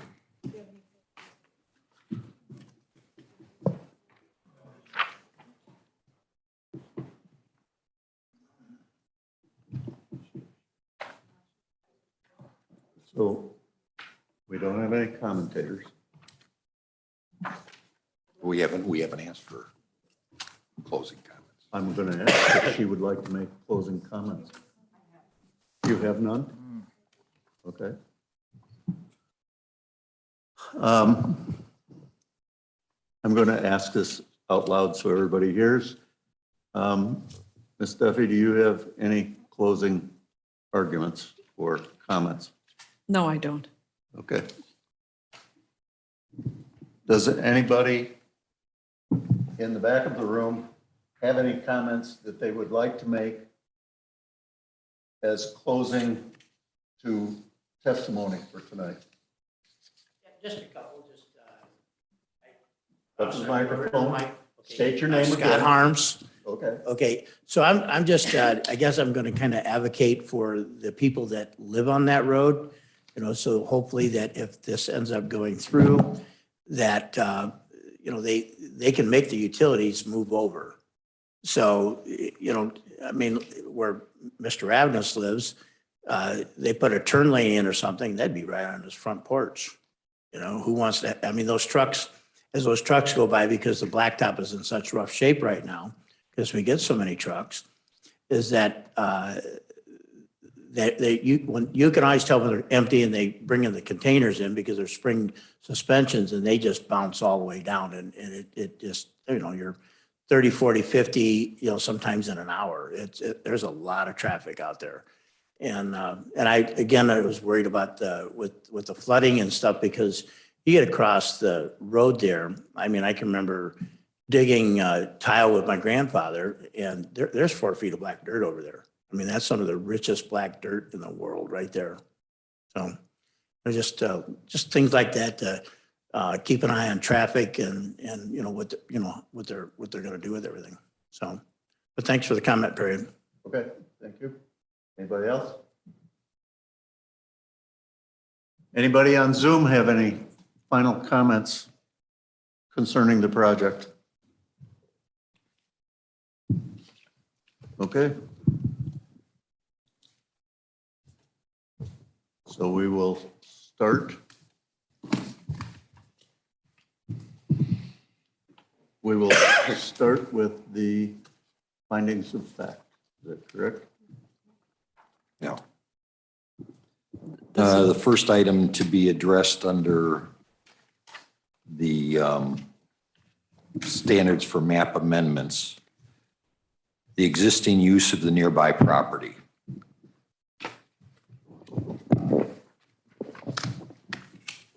Industrial and agricultural. So, Yeah, to the north edge, there would be, yeah, go ahead. let me ask a procedural question. Are we going to do this like in a form of a motion and then vote on each one? Or are we going to just go through all 8 of them and then I vote think, one time? Or- I think it's easier if we just vote on them as we're going along. Yes, like as you would ordinarily do, move them in one at a time and do a vote. So then somebody needs to make a motion of something they want us to comment on and vote on, correct? Right. To that question. Yes, current item that we're addressing is the existing uses of the nearby property. So I'll make a motion that the Lee County ZBA finds that the existing uses of the nearby parcels are zoned as Ag 1 rural agriculture and are currently being used mainly for row crop farming. That's my motion. Do we have a second? Second. Craig seconds. Is there, Relative to the comments, I think Rex was initial comment talking about nearby industrial, but also we do have at least 4 residential properties in that area as well. So although the primary use is, as Mike stated, there are other immediate adjacent Well, uses. I think make that in the next motion. You know, that there are 4 residentials or whatever there are, make it as another motion, but I'm just addressing that they're zoned, the nearby Okay. parcels are zoned. Okay, then we can, Ag 1. all I right. mean, we don't have to do just one for each. No, you're question. right, you're right. I just clarifying. So we're in the discussion stage.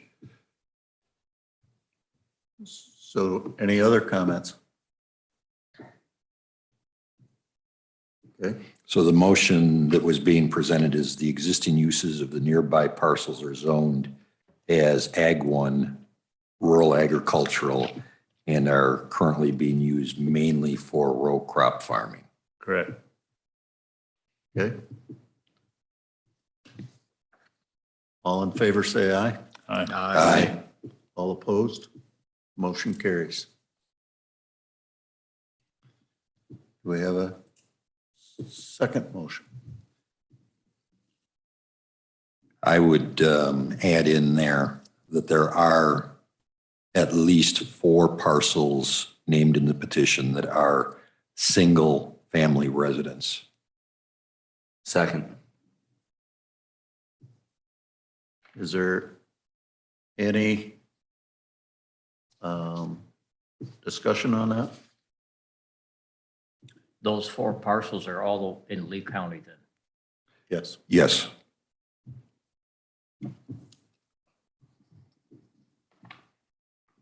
Any other discussion? Okay, let's call the question. All those in favor say aye. Aye. Aye. All opposed? Motion carries. Chairman? I would add an additional, as long as we're taking out individual, immediately north of the proposed, the motion being that immediately north of the proposed site, the primary use is industrial or planned industrial. Second. Okay, we have a motion and a second that the immediate north area above where the petition is industrial. Do we have any comments on that? Okay. Hearing none, we'll call the question. All in favor of the motion, say aye. Aye. Aye. All opposed? Motion carries.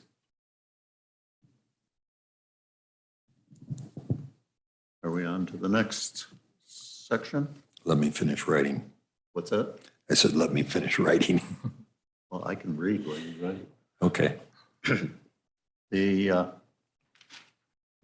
The second category where we need to make comments is the extent property values will be diminished by any zoning restrictions.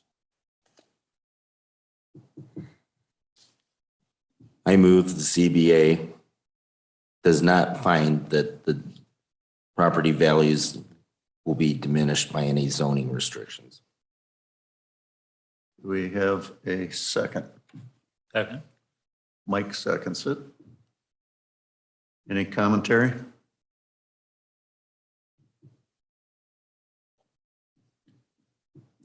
I think the only comment I would make is we're not changing property values because we're not changing the use of it at this time. I think that's the key issue there. Right. And it'll have to come back for further discussion if there is a proposed development. Correct. Okay. So we have a motion. You want to read the motion one more time? Motion being there is none, the surrounding property values will not be diminished with these parcels going from an Ag 1 zoning to a I3 heavy industrial. Okay. All in favor, say aye. Aye. All opposed? Motion carries.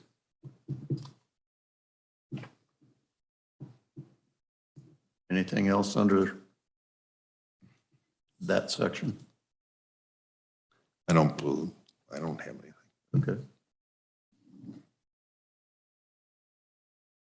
The next one is the extent to which the destruction of property values promotes the public health, safety, and welfare.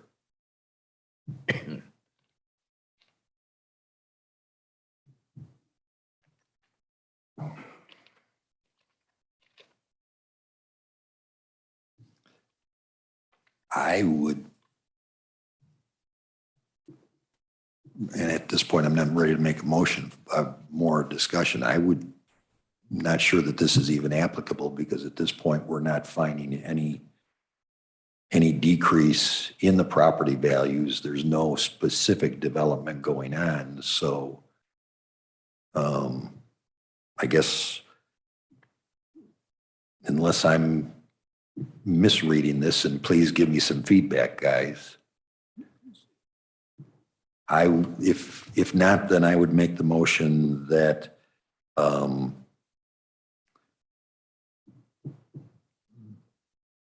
there is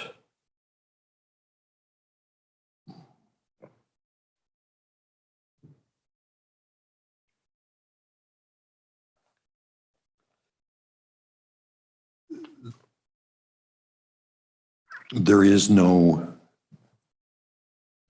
evidence of diminished property values at this time.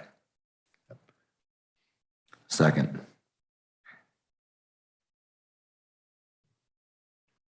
Okay.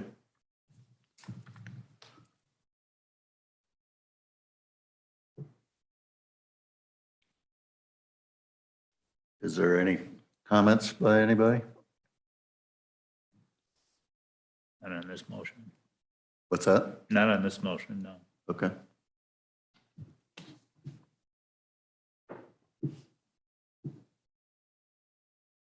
When you're done writing, we'll let you read it back to us. Okay. The motion being there is no evidence of diminished property values at this time. I probably ought to add in, well, I didn't put it in there for the first place, so we'll just leave it at that. Okay. No evidence of diminished property values at this time. Okay. All in favor, say aye. Aye. Aye. Aye. All opposed? Motion carries. Chairman, I'll make a motion on this one then.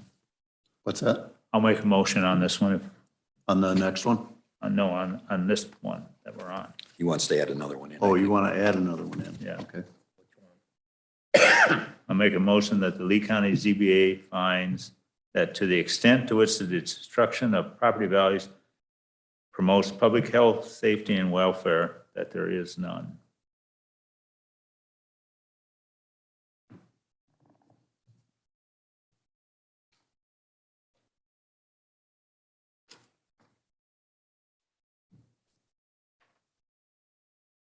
Do we have a second on that? Second.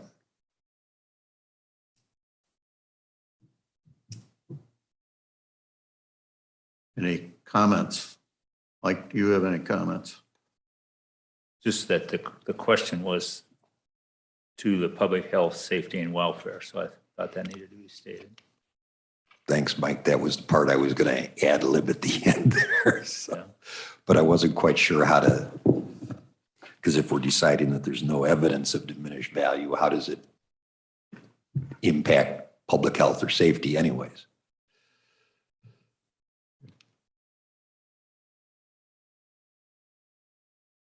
Want to read that again?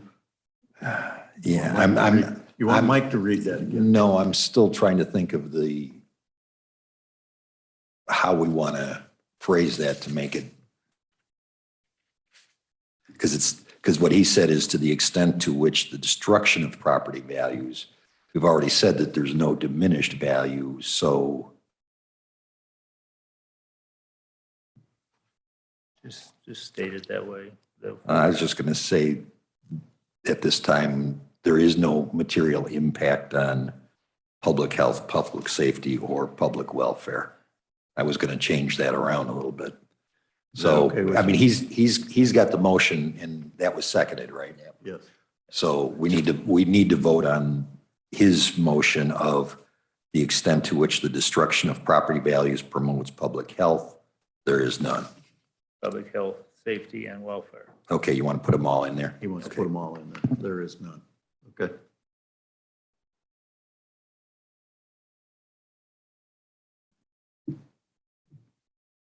Discussion being over. All those in favor say aye. Aye. Aye. All opposed? Motion carries. Then I'm just going to leave it at that. I'm not going to try and revise. Okay. The next category is the gain to the public versus the hardship to the individual property owner.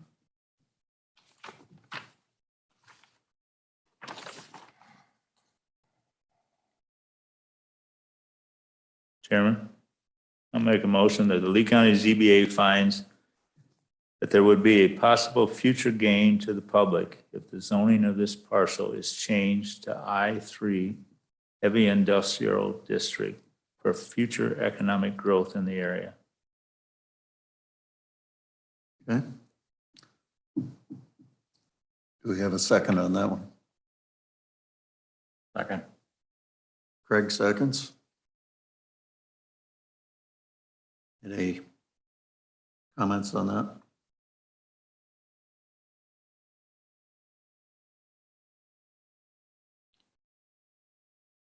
Read that one more time. There would be a possible future gain to the public if the zoning of this parcel is changed to I3 Heavy Industrial District for future economic growth in the area. Okay. All in favor, say aye. Aye. Aye. All opposed? Motion carries.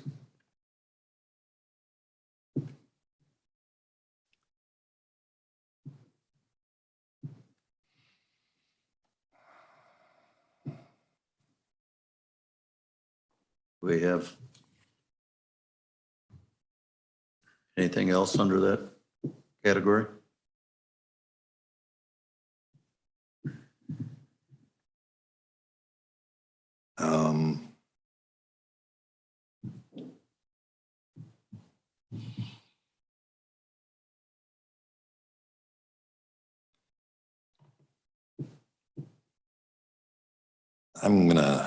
I would say, make this as a motion.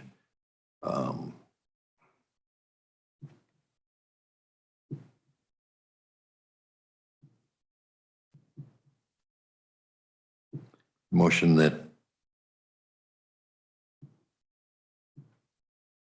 although there is no apparent hardship to the individual property owners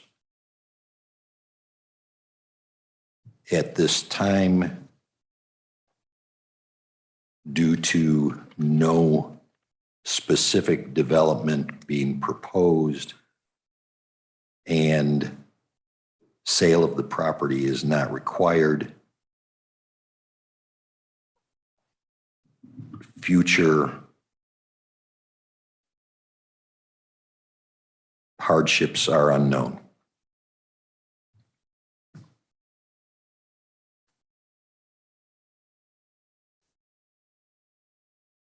Do we have a second on that? Second. Any comments?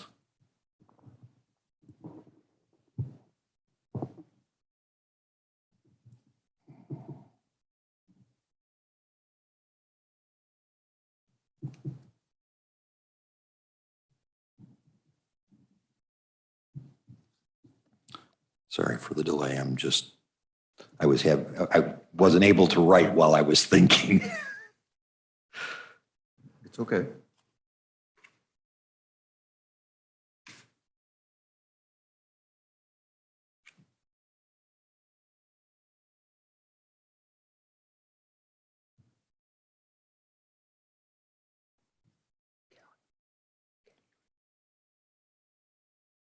Is that not out of line? You got it? Yeah, Huh? she's got it.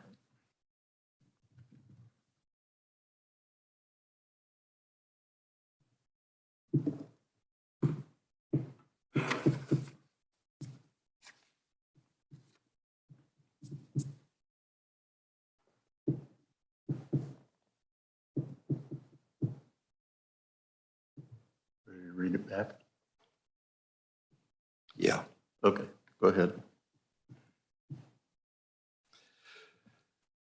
No current hardship to current property owners.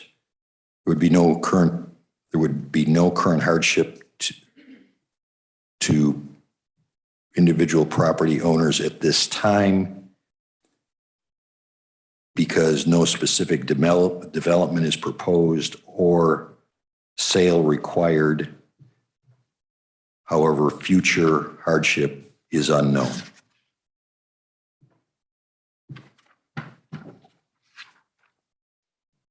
Okay. All in favor, say aye. Aye. Aye. Aye. All opposed? Motion carries. Okay.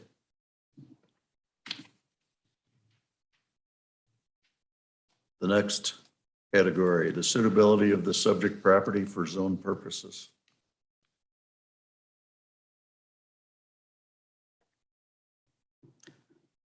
I move the ZBA finds the subject property is suitable for I-3 heavy industrial district. Okay. Do we have a second? Second. Mike seconds. Any discussion? Comments? In explaining the zoning, probably the reason, most common reason it's suitable is because of its location and being close to what's already industrial. The soils themselves are not suitable for commercial or industrial building, but just because of its location. Just out of curiosity, should that be a second motion that we put in that? Whatever. Yeah. Okay, so on the first one, the motion is, again, The subject property is suitable for the zone purpose of I-3 heavy industrial district. okay. All in favor, say aye. Aye. All opposed? Motion carries.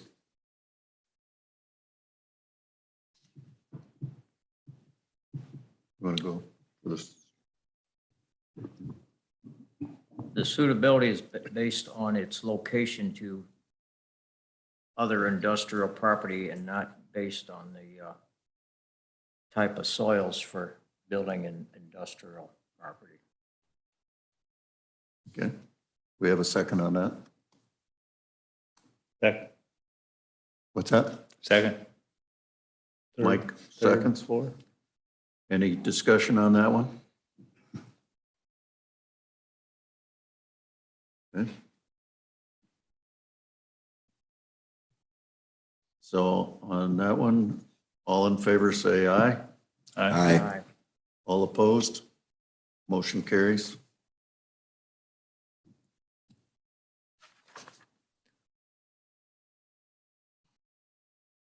One more, Chairman. I make a motion that the Lee County ZBA finds that the subject parcels are well suited for the proposed zoning as reflected in the 2010 comprehensive plan as heavy industrial. Okay. We have a second on that. Second. We have a motion and a second. Is there any discussion?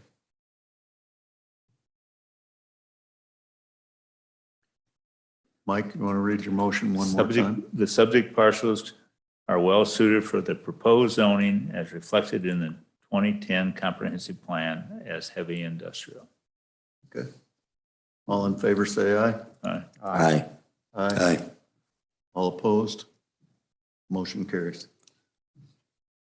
think I'll add one more.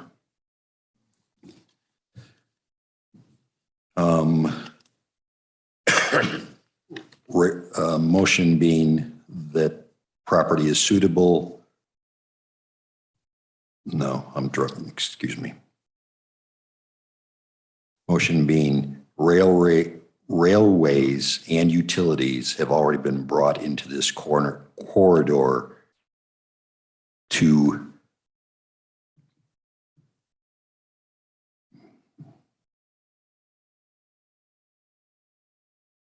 enhance its suitability. Okay, Second. we have a motion and a second. Any discussion? Read it back again. Railways and utilities have already been brought into this corridor to enhance its suitability. All in favor, say aye. Aye. Aye. All opposed? Motion carries.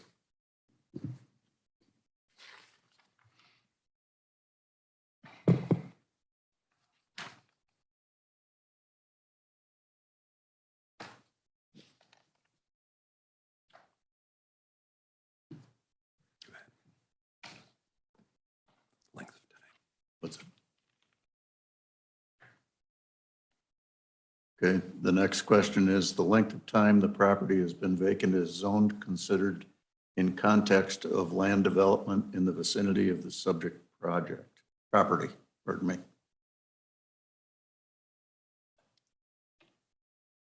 And has the property remained vacant for a significant period of time because of restrictions in that zoning district?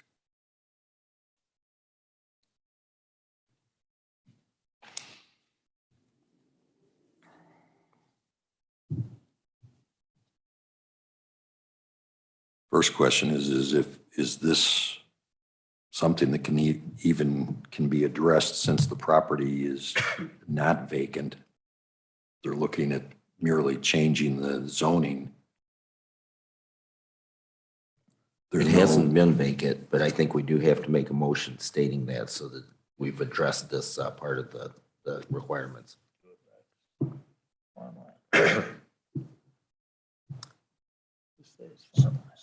So did you put that in the form of a motion? I move that the property has not been vacant as it is farmland. Second.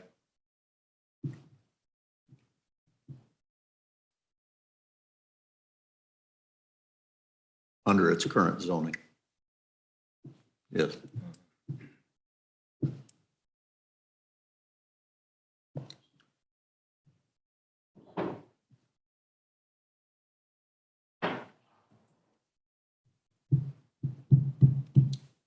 So we have a second on that? I said. Okay, we have a motion and a second. I'd like to add just a small amendment to that. Primarily farmland or currently farmland with some residential. That's why I said. Okay.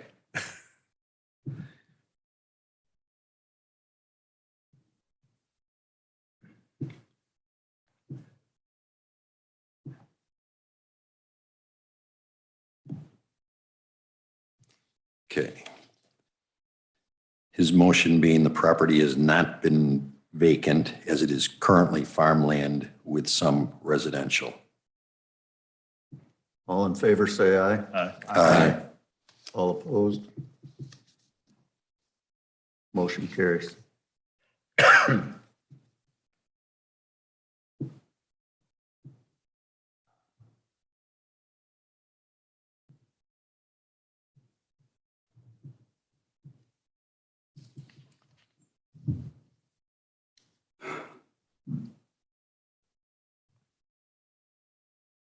Any other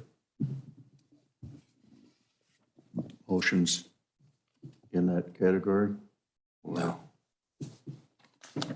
Why we're doing this now?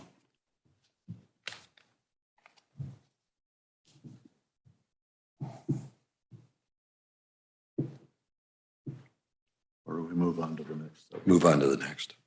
Okay, the next subject is the compatibility of present and proposed classification with the comprehensive plan.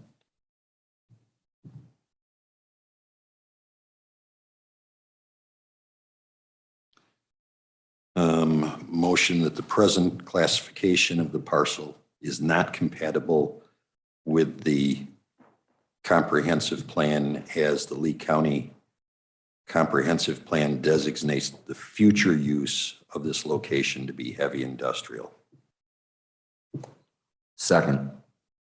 We have a motion and a second. Is there any commentary on that? Read the motion again. The present classification of the parcel is not compatible with the comprehensive plan as the Lee County Comprehensive Plan designates the future land use of this location to be heavy industrial. All in favor, say aye. Aye. Aye. All opposed? Motion carries. Anything? Chairman, I make a motion, the Lee County ZBA finds that to change the zoning on these parcels to a heavy industrial zone, the parcels would then be compatible to the Lee County Comprehensive Plan. Do we have a second? Second. We have a motion and a second. Any comments? Hearing none. Mike, would you Read that again. read that again? Because the way I've got it laid out, is a little bit different, but it's the same. Change the zoning on these parcels to a heavy industrial zone. The parcels would then be compatible to the Lee County Comprehensive Plan.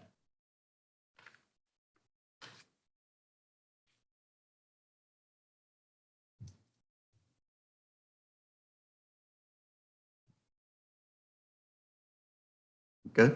Yep. Any comments? All in favor, say aye. Aye. Aye. All opposed? Motion carries.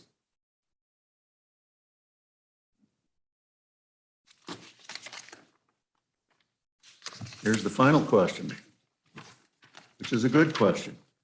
Whether there is a public need in the neighborhood for the proposed use. We have a motion on that.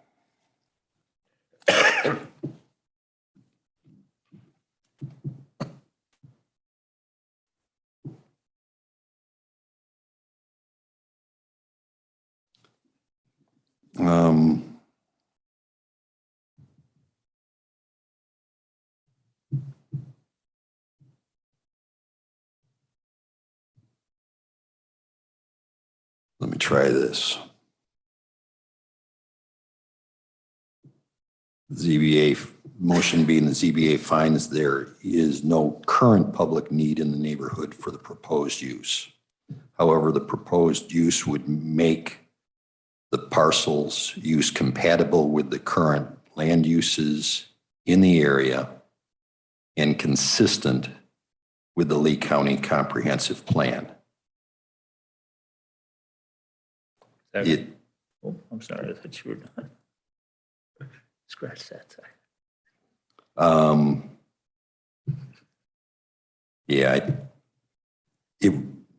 I'll add another line to that.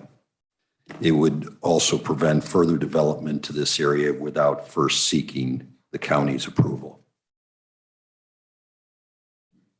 So the whole thing would read, there is no current public need in the neighborhood for the proposed use.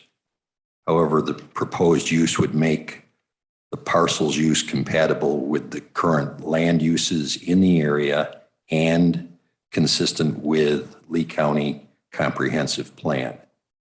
It would also prevent further development to this area without first seeking the county's approval.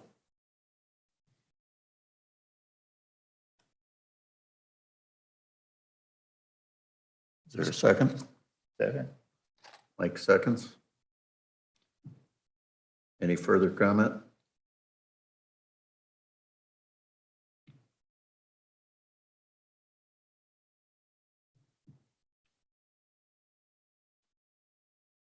I think I only have one comment.